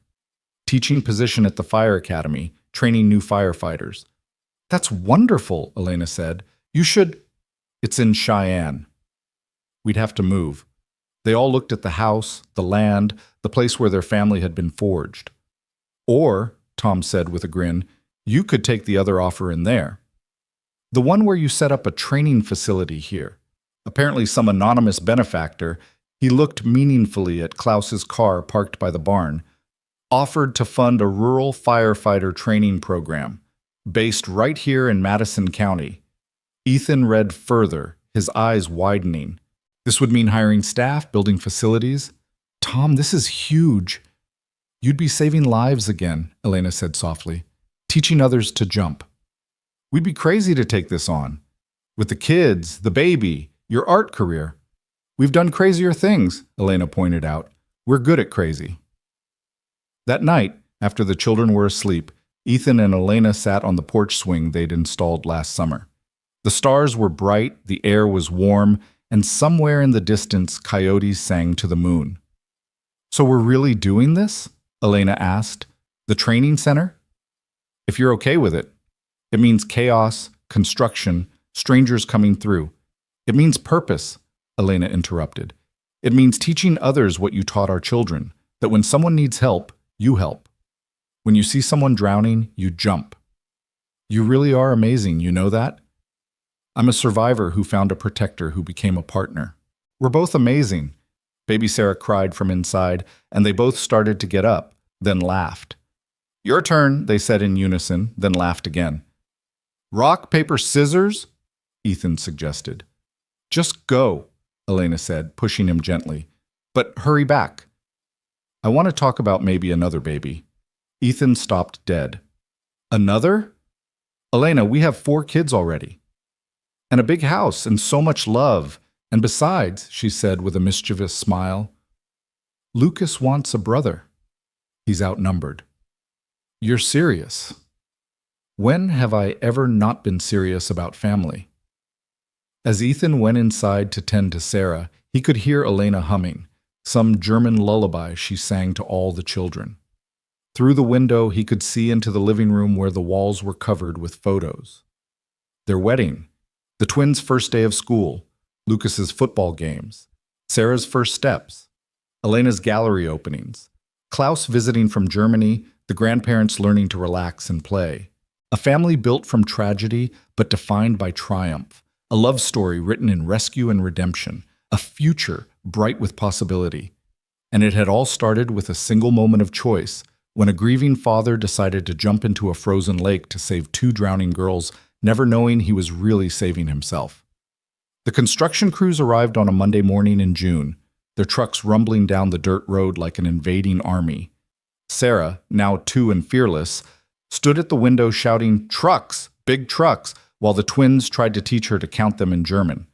Lucas was already outside, talking to the foreman about excavators and concrete grades with the confidence of someone twice his age. "He's going to be an engineer," Elena said, watching from beside Ethan. "Or an architect. Look how he studies everything. He gets that from you. The attention to detail. And the need to help everyone? That's all you." The training center was Klaus's brainchild made real, a state-of-the-art facility that would serve 5 rural counties, teaching firefighters, paramedics, and first responders. But more than that, it would include what Elena had insisted on, a program for at-risk youth, teaching them emergency skills while giving them purpose and direction. "Mr. Cole?" A young woman approached, clipboard in hand. "I'm Jennifer Martinez from the State Certification Board. I need to review the youth program curriculum." As Ethan walked her through the plans, Elena noticed a familiar car pulling up. Dr. Hendricks emerged, but she wasn't alone. A young boy, maybe 13, climbed out after her, all sharp angles and suspicious eyes. "Elena?" Dr. Hendricks called. "This is Tyler." "The boy I mentioned on the phone?" Tyler stood apart, backpack clutched like armor. Foster kid, Elena recognized the look. The same wariness the twins had carried those first weeks. She approached slowly, the way she would a spooked horse in her father's stable back in Munich. "Tyler, this is Mrs. Cole. Her family runs the ranch where the training center is being built." "It's not a ranch," Tyler said, voice cracking between child and teenager. "Ranches have cattle. This is a farm." "You're absolutely right," Elena said, smiling. "Would you like to see the barn?" "I have a studio there. I'm an artist." "I don't like art." "That's fine. But there are kittens. Barn cats had babies last month." Tyler's tough facade cracked slightly. "Kittens?" As Elena led him away, Dr. Hendricks filled Ethan in. "Parents died in a car accident 6 months ago. No relatives. He's been through 3 foster homes, keeps running away, trying to get back to where his parents died. He's brilliant but angry. I thought maybe. The youth program doesn't start for 3 months. I know, but he needs something now. Someone who understands loss." Ethan watched Elena showing Tyler the kittens, saw the boy's shoulders relax incrementally as a tiny orange tabby climbed his arm. "Let me talk to Elena." That night, after Tyler had been settled in the guest room, just for a few nights, Dr. Hendricks had said, though they all knew better, the family gathered for dinner. Tyler sat stiffly, clearly uncomfortable with the chaos of family life. "Pass the potatoes," Lucas said to him, casual as anything. "Why?"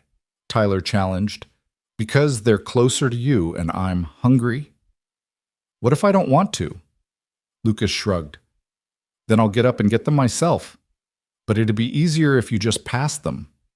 Tyler passed the potatoes, confused by the lack of confrontation. "Tyler doesn't like art," Clara announced. "That's weird." "Clara!" Elena scolded. "What?" "It is weird. Art is the best." "Not everyone has to like the same things," Ethan said diplomatically. "Tyler likes kittens, though," Sophie added. "So he's not completely weird." "Can we stop calling our guest weird?" Elena asked, though she was fighting a smile. "I'm not a guest," Tyler said quietly. "I'm just temporary." "Everyone's temporary," Lucas said philosophically. "We're all going to die eventually." "Lucas," Ethan said, "what kind of dinner conversation is that?" "It's true, though. Mom died. But she was here first, and that mattered. Being temporary doesn't mean not being important." The table fell silent.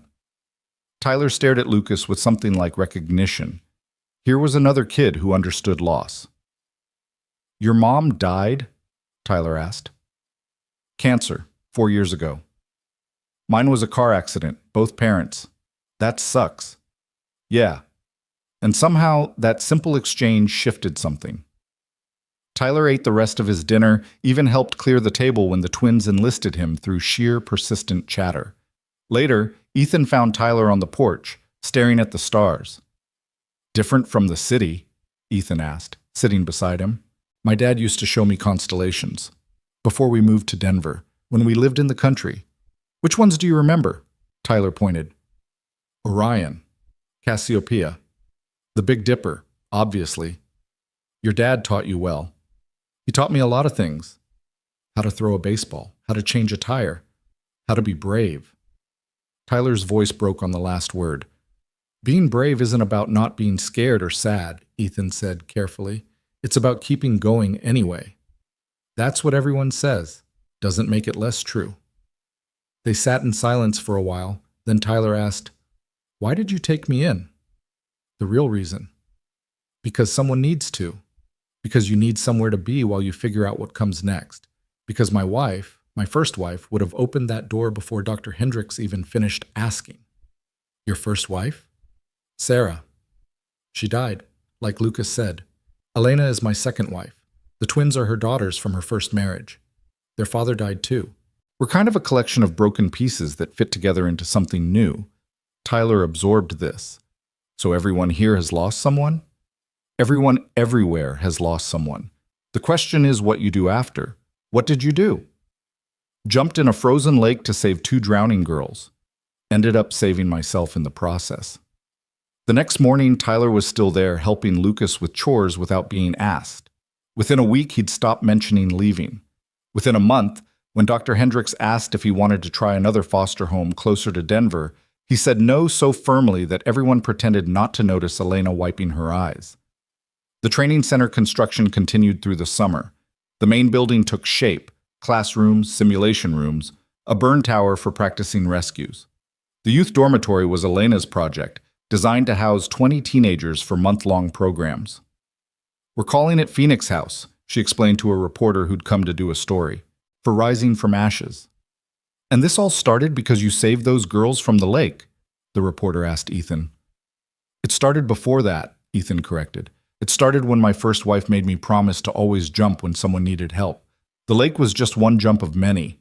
The reporter wanted to focus on the dramatic rescue, the confrontation with Marcus Monroe, the romance between Ethan and Elena. But the real story was quieter. It was Tyler learning to trust again, teaching baby Sarah to stack blocks. It was the twins performing a violin duet at the town festival. It was Lucas getting his driver's license and immediately volunteering to drive elderly neighbors to appointments. "You're building more than a training center," the reporter finally said. "You're building a community." "Communities build themselves," Elena said. "We're just providing a place for it to happen." The grand opening was scheduled for September. Klaus flew in with a delegation from the German firefighting academy he'd secretly been coordinating with. Margaret and William arrived with their checkbook and an unexpected guest, Victoria Monroe, now Victoria Hartley, after taking back her maiden name. "I wanted to contribute," she said simply, handing Elena a check that made her gasp. Marcus's victims deserve something good to come from all that pain. The ceremony itself was simple. No politicians or grand speeches, just Ethan demonstrating rescue techniques while Elena's paintings of first responders decorated the walls. The twins and Lucas gave tours while Tyler, who'd become the unofficial kitten wrangler, kept Sarah and the other young children entertained. "You did it," Tom Richards said, clapping Ethan on the back. "You really pulled it off." "We did it," Ethan corrected, watching Elena explain her paintings to a group of fascinated firefighters. "All of us." The first youth cohort arrived in October, 20 teenagers from across the state, all referred by social services or juvenile courts. Kids on the edge, as Dr. Hendricks called them. Kids who needed someone to jump for them. Tyler had insisted on being a peer mentor, despite technically still being in foster care himself. "I know what they're feeling," he argued. "I can help." Watching him work with a scared 15-year-old girl who'd been caught shoplifting to feed her siblings, Ethan saw Sarah's philosophy in action. When you see someone drowning, you jump. Tyler had learned to jump. Halloween brought its own chaos. The twins decided everyone needed elaborate costumes, and somehow convinced Tyler to dress as a dragon while they were princesses and Lucas was a knight. "I look ridiculous," Tyler complained, but he was smiling. "Ridiculously awesome," Lucas corrected, adjusting his cardboard armor. Sarah toddled around in a bee costume, buzzing at everyone and demanding, "Candy now!" in a tone that brooked no argument. "She's going to rule the world one day," Klaus observed, visiting for the opening of Elena's winter exhibition. "Or at least Wyoming," Ethan agreed. The exhibition was Elena's most ambitious yet, a series capturing the training center's first months, the young faces learning to save lives, the moments of triumph and failure. The centerpiece was a massive canvas showing the lake in all seasons, with ghostly figures beneath the ice transforming into solid forms above.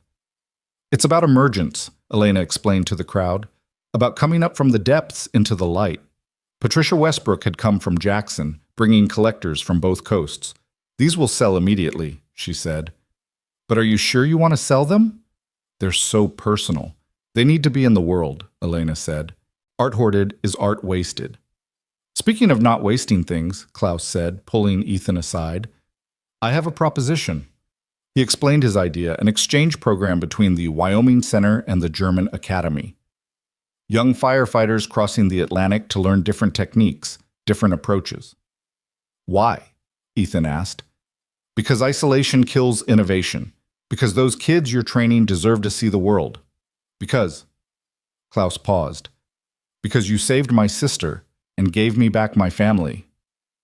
This is how I repay that debt." "There's no debt." "There's always a debt for love freely given," Klaus said firmly. "The only question is how we pay it forward." The first snow came early that year, catching everyone off guard. The youth cohort was in the middle of ice rescue training when the storm hit, turning practice into reality when a call came in. An elderly couple's car had slid into a pond 3 miles away. Ethan took Tyler and 2 of the older students racing through the whiteout conditions. The car was partially submerged, the couple trapped inside as water rose. "Just like we practiced," Ethan said calmly, though his heart was racing. "Tyler, you're safety officer. Marcus and Jennifer, you're with me."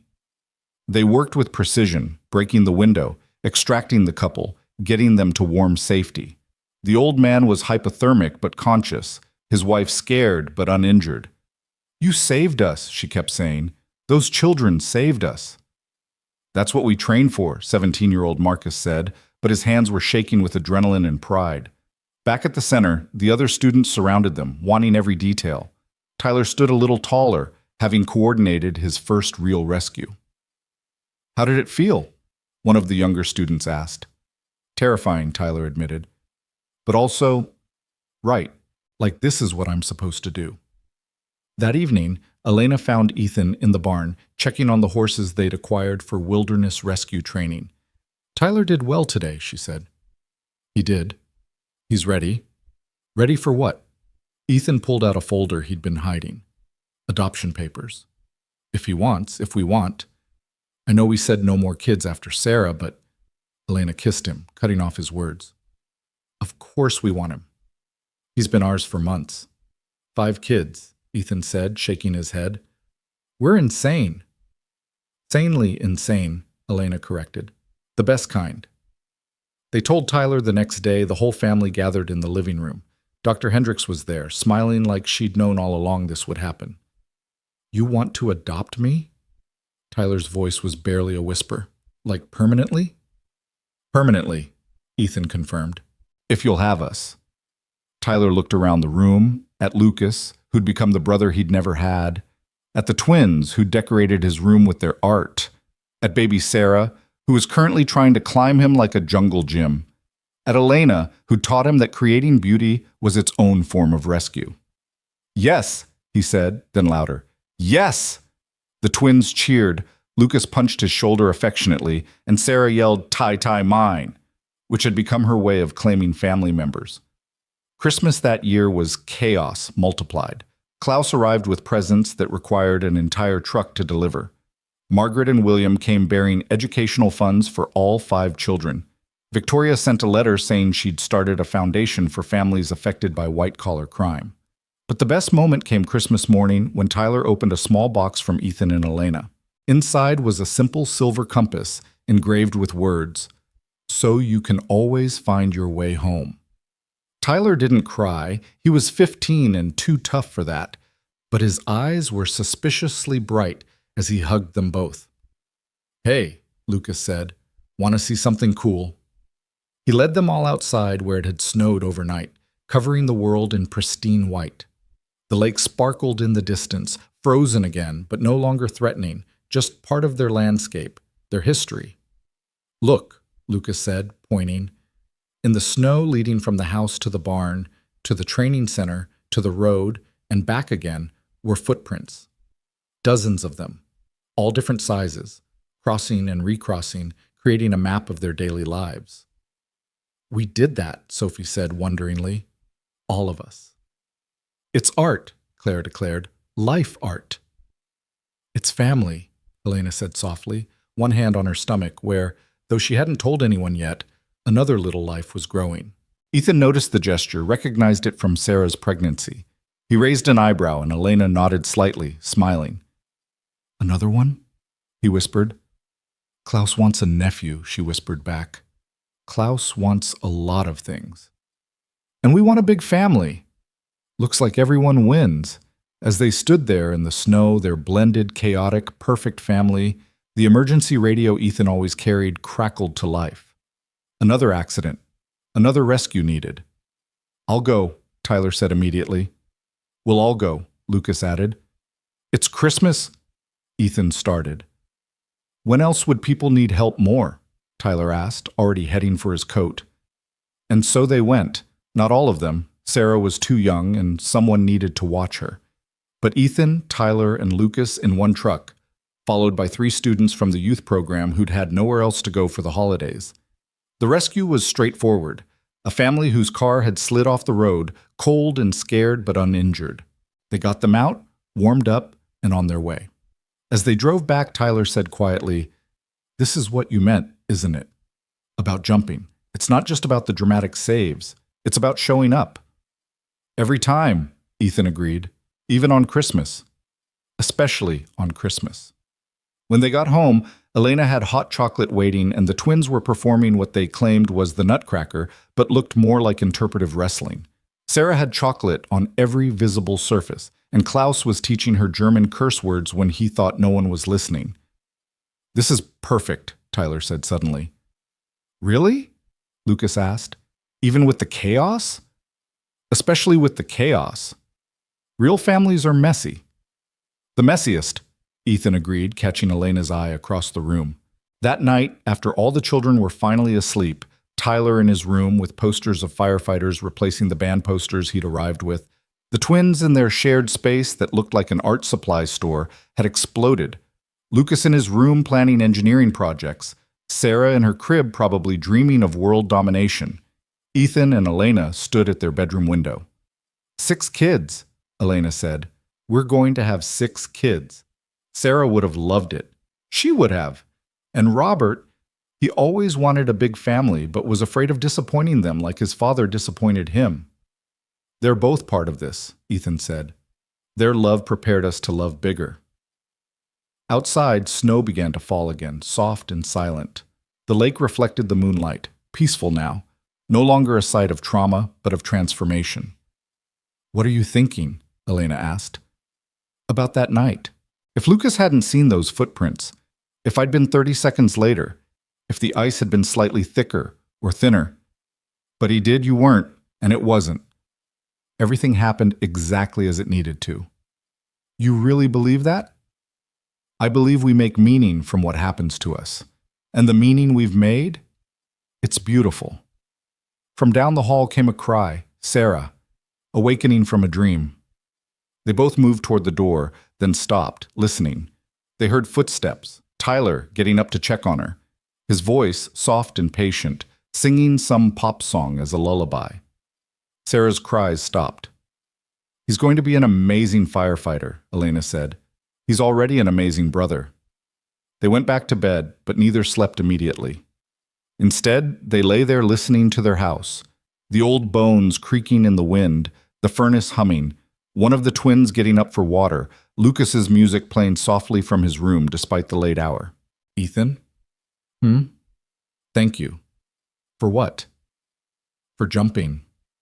That night and every night since. He pulled her closer. Thank you for letting me catch you. We caught each other. Yeah, he agreed.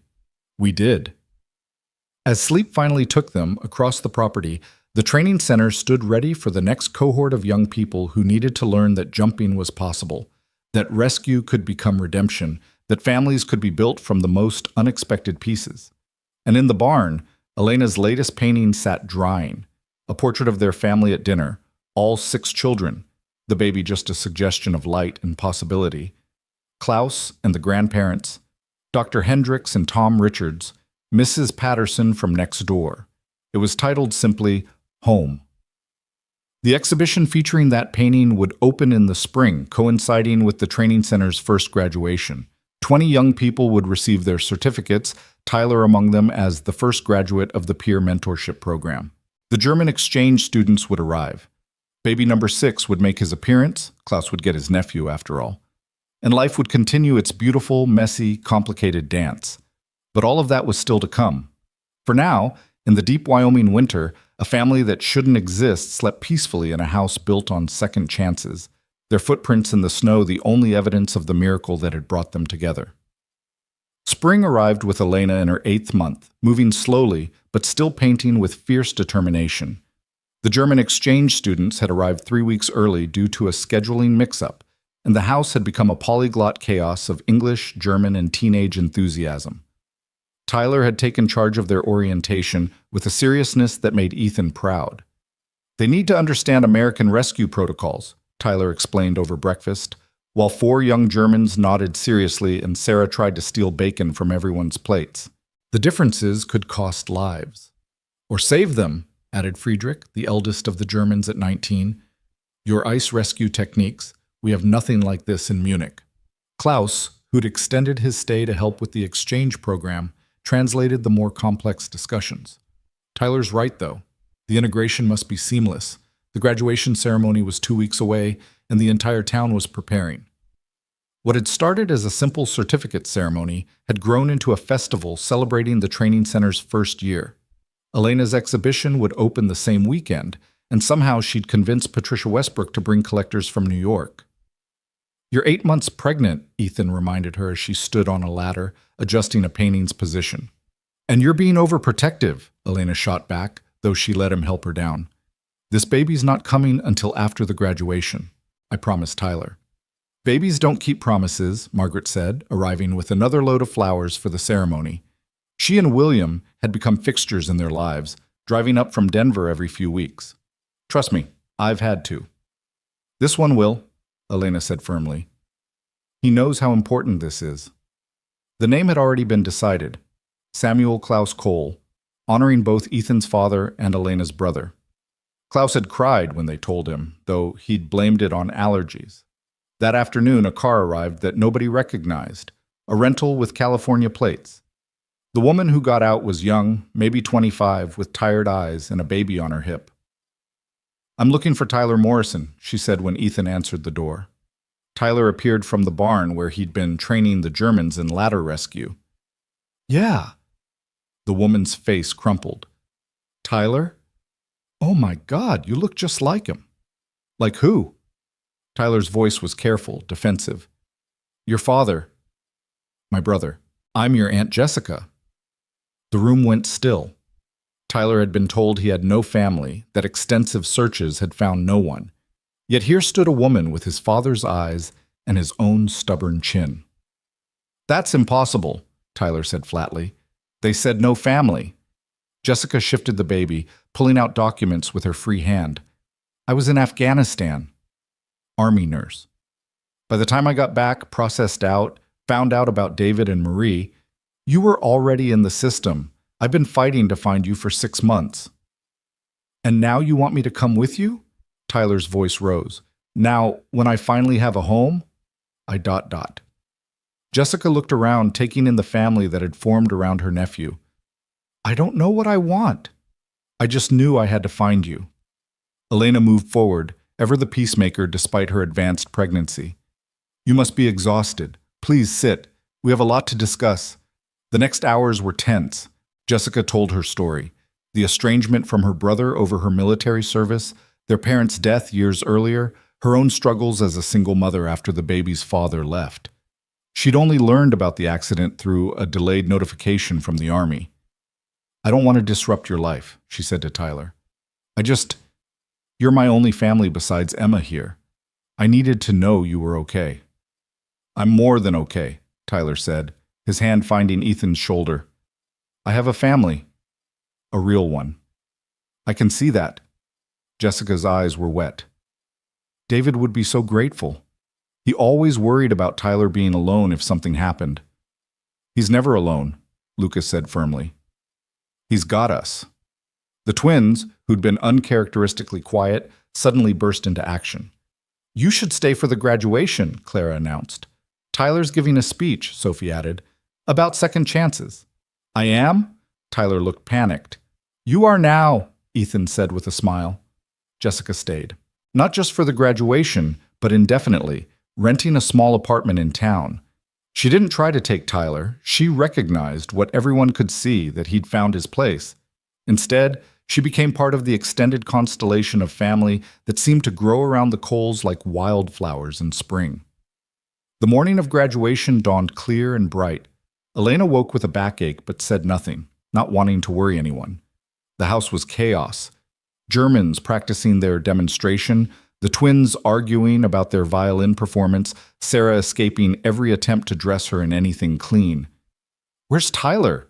Ethan asked, noting the empty chair at breakfast.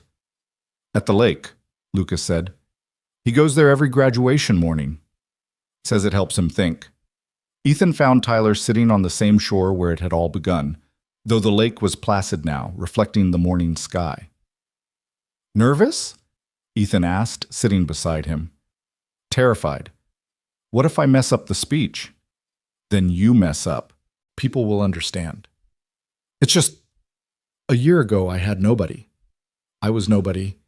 And now you're Tyler Cole, peer mentor, certified junior firefighter, big brother, nephew, son." "Son," Tyler repeated softly. "That's still weird to say. Good weird or bad weird?" "The best weird." He paused. "Do you think my parents would be proud?" "I think they're proud." Present tense. Love doesn't die with the body, Tyler. It just changes form. They walked back together to find the house in controlled chaos. Elena was directing traffic from the couch, her face occasionally tightening in what Ethan recognized as hidden contractions. "Hospital," he said firmly. "After the ceremony." "Elena, after the ceremony." Her tone brooked no argument, and Ethan knew better than to fight that particular battle. The training center was transformed. Banners made by local schools, flowers everywhere, chairs set up for 300 people. The burn tower had been decorated to look less intimidating, and the youth dormitory, Phoenix House, had its doors open for tours. The graduates sat in the front rows, 20 young people who'd arrived broken or lost or angry and were leaving with purpose. Tyler sat with them despite technically being staff now, wearing his dress uniform with pride. Bill Morrison, as training center director, opened the ceremony. 6 months ago, these young people came here looking for direction. What they found was family, purpose, and the knowledge that they have the power to save lives, including their own. One by one, the graduates demonstrated their skills: rope rescue, water rescue, fire suppression, emergency medicine. The German students performed alongside them, showing the international scope of the program. Then it was Tyler's turn to speak. He stood at the podium, hands shaking slightly, and looked out at the crowd. His Aunt Jessica sat with Lucas and the twins, baby Emma, in her arms. His adoptive parents, he still thrilled at the words, sat in the front row, Elena's hand pressed to her back in a way that suggested the baby was definitely coming soon. "A year ago," Tyler began, voice cracking slightly before strengthening, "my parents died. I thought my life was over. I ran from 3 foster homes trying to get back to them, to the place they died, because I thought that's where I belonged, with the dead." The crowd was silent, even the children sensing the gravity of the moment. "Then Dr. Hendricks brought me here, to a family that shouldn't exist. A widowed firefighter and a widowed artist, raising her twins, his son, and eventually me. We're not related by blood, we're barely related by law, but we're family in every way that matters." He talked about the lake, about Ethan's rescue of the twins, about how saving others had saved all of them. He talked about the training center, about learning that courage wasn't the absence of fear, but action in spite of it. "Every person here," he said, gesturing to his fellow graduates, "has a story of loss. But we're here because someone jumped for us. Mr. Cole jumped into a frozen lake." Mrs. Cole opened her home to an angry stranger. "Lucas became my brother when I didn't deserve one. The twins made me laugh when I'd forgotten how. Even baby Sarah, who calls me Ty mine and means it." Laughter rippled through the crowd, and Sarah yelled, "TY, TY," from Elena's arms. "This place teaches more than firefighting," Tyler continued. "It teaches us that we're all standing on the shore of someone else's frozen lake. The question is, will you jump?" He looked directly at his aunt then, and Jessica was crying openly, understanding that she too had jumped by coming to find him. "So thank you," Tyler concluded, "to everyone who jumped for us. And I promise, we'll spend our lives jumping for others." The standing ovation was immediate and thunderous. Tyler was mobbed by his fellow graduates, and Ethan had to fight through the crowd to reach him for a hug. "Proud of you," he said simply. "Dad," Tyler said urgently, looking past him. "Moms!" Ethan turned to see Elena bent double, Klaus supporting her, a puddle of water at her feet. "Now?" Ethan said. "Really?" "Babies don't wait for convenient times," Elena gasped. "I told you Sarah was the same way." The crowd parted as Ethan half-carried Elena to the truck. "We'll be back," he called. "Continue the ceremony." "Go!" Bill Morrison shouted. "We've got this." The drive to the hospital was a blur of Elena's breathing exercises and Ethan's attempts not to panic. "We've done this before," he kept saying. "Not this fast," Elena gasped. "This baby's in a hurry."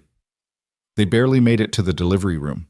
Samuel Klaus Cole arrived 15 minutes after they reached the hospital, screaming his displeasure at the bright world, but perfectly healthy. He had Elena's dark hair and what might be Ethan's stubborn chin. "He couldn't wait," Elena laughed through exhausted tears. "Had to make his own dramatic entrance." "Runs in both families," Ethan said, holding his son for the first time. The hospital room quickly filled with family.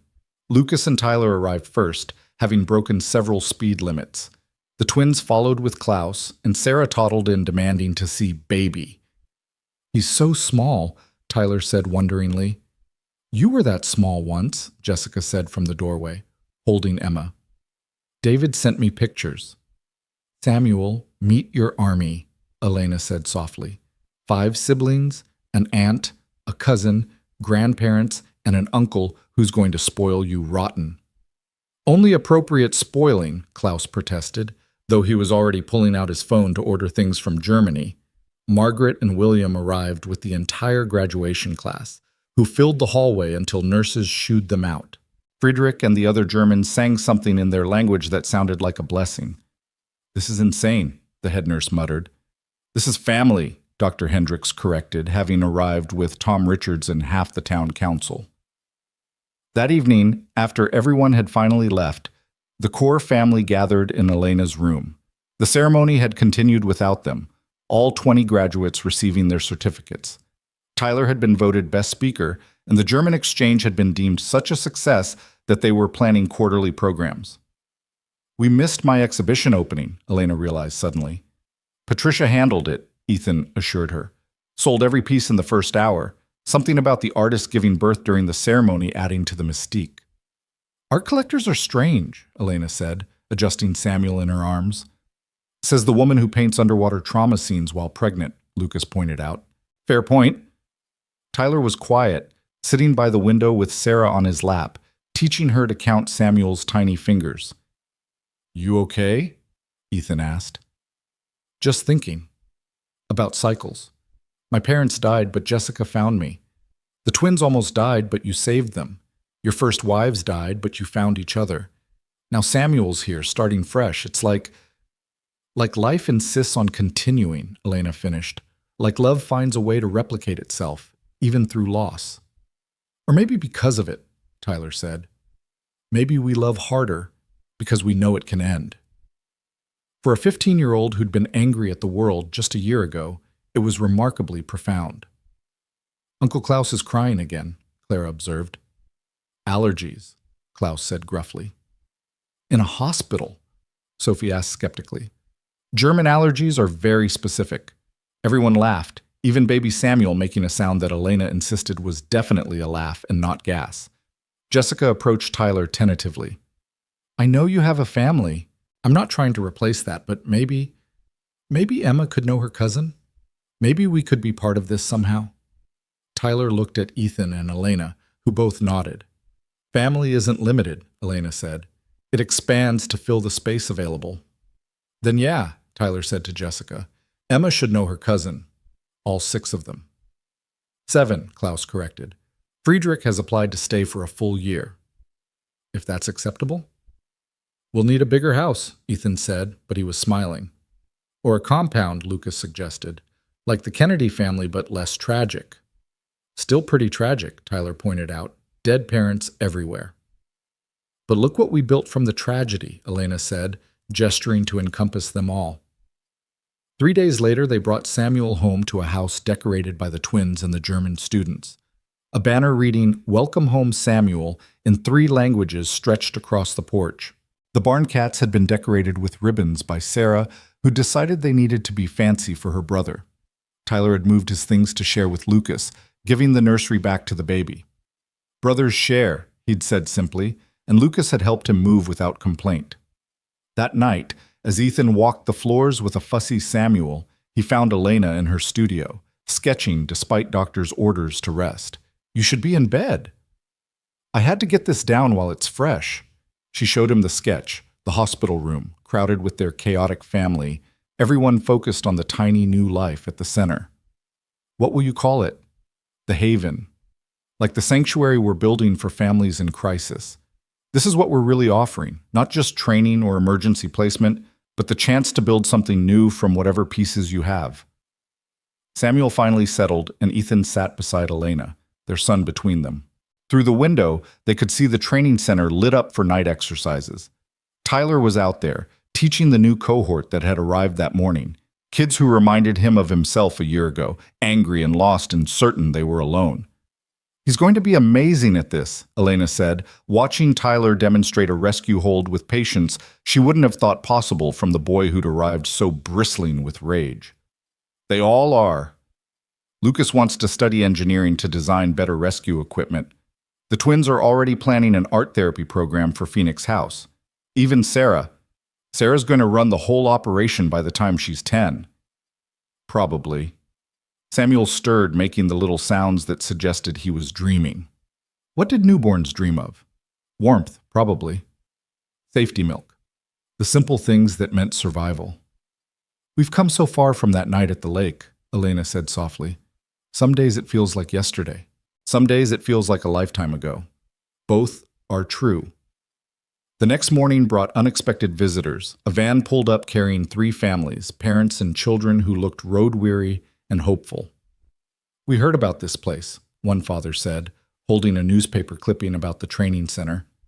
About the youth program, the family support. We've been living in our cars since the factory closed. Someone said you might have room? Elena finished, already calculating space. Always. It wasn't true. They were bursting at the seams, but they'd make room. They always did. Within hours, the community mobilized. The church opened its basement apartment. Tom Richards found temporary work for 2 of the fathers. The training center offered the teenagers positions in the youth program. Mrs. Patterson organized a meal train that would last until the families were settled. This is what we're building, Elena told Patricia Westbrook, who'd stayed to document the community response for an art magazine. Not just a training center or a foster home, but a net. A place where falling doesn't mean failing. It's remarkable, Patricia said, but it all started with one man jumping into a lake. It started before that, Ethan said, overhearing. It started with my first wife telling me that love means action. It started with Elena choosing to run rather than surrender her children. It started with every small act of courage that brought us all here. That evening, they held their first community dinner at Phoenix House. The 3 new families, the German exchange students, Jessica and Emma, the graduates who'd stayed to help teach, Dr. Hendricks, Tom Richards, Bill Morrison, Margaret and William, over 50 people sharing food and stories. Tyler stood to make an announcement. Jessica and I have been talking. She's a nurse, and we need medical staff for the training center. So she's staying, permanently. The cheer that went up could probably be heard at the lake. Jessica blushed furiously while Emma clapped without understanding why. Also, Tyler continued, grinning now, Friedrich's been accepted to the University of Wyoming. He'll be studying emergency medicine while helping with the exchange program. More cheers. Friedrich stood and bowed formally, very German, which made everyone laugh. Any other announcements? Elena asked dryly. Perhaps Sarah has something to share? Baby! Sarah shouted, pointing at Samuel, which wasn't an announcement but made everyone laugh anyway. Later, much later, after dishes were done and children were in bed and the house was finally quiet, except for Samuel's occasional hungry cries, Ethan and Elena stood on their porch watching the stars. We're going to need that compound Lucas mentioned, Elena said. At this rate, we'll have the whole town living with us by Christmas. Would that be so bad? No, it would be chaos, but the good kind. Is there a good kind of chaos? Elena gestured at their house, the training center, the barn studio, the garden plots already being planned for the new families. This kind, the kind that grows from love instead of fear. A cry came from inside, not Samuel this time, but Sarah, who'd had a nightmare. They heard footsteps, Tyler getting up to comfort her like he did most nights, singing that same pop song that had become her favorite lullaby. He's 17 next month, Ethan said. We should do something special. He wants to go to the lake, to where you saved the twins. He says it's where the family really began.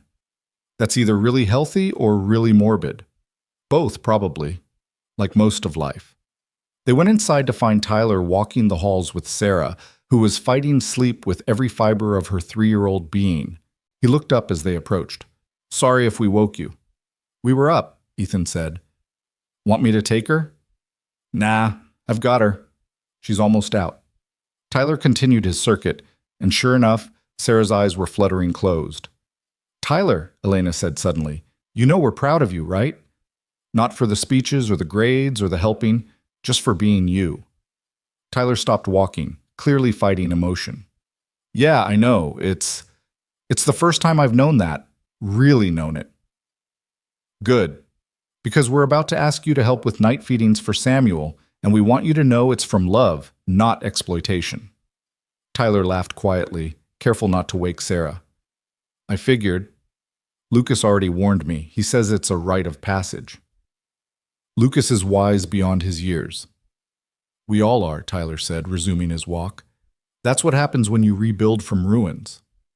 You age fast, but you understand things, like how precious this is, how unlikely, how worth protecting. As if in agreement, Samuel began to cry. Elena went to nurse him while Ethan helped Tyler get Sarah back to bed. The house settled into its nighttime rhythm, the creaking of old wood, the whisper of wind through gaps they'd never quite sealed, the occasional cat complaint from the barn. In the morning, there would be more chaos. The new families would need help with paperwork. The German students had a demonstration planned. Elena had 3 commissions to work on. The training center's second graduation class would arrive. Jessica would start her first day as medical coordinator. Life would continue its relentless forward motion. But for now, in the deep Wyoming night, a family that had assembled itself from loss and love, from ice water rescue and fierce protection, from German art students and foster teenagers and grandparents learning to grandparent again, rested. On the wall of the hallway, barely visible in the nightlight's glow, hung Elena's first painting of the lake. Dark water, fragile ice, 2 small figures suspended between drowning and rescue. Beside it hung her newest work. The same lake in summer, children playing on its shores, families picnicking, the water reflecting not danger but possibility. The transformation was complete, but transformation, they'd learned, was never really complete. It just kept going, each change leading to another, each rescue creating ripples that became waves that became tides of change in lives they'd never even know they'd touched. Tomorrow, Tyler would blow out 17 candles on a cake the twins insisted on decorating. Klaus would announce he was funding a sister program in Munich. Jessica would save her first life at the training center, a student who'd gone into anaphylactic shock. The new families would find their footing. Samuel would smile his first real smile, not gasp, but genuine joy at seeing his mother's face. All of that was still to come, waiting in tomorrow's promise. But it all started here, in this moment, in this house, with this impossible, improbable, absolutely perfect family who'd learned the most important lesson of all. When you see someone drowning, you jump. And sometimes in jumping, you discover you're not saving them, you're saving each other.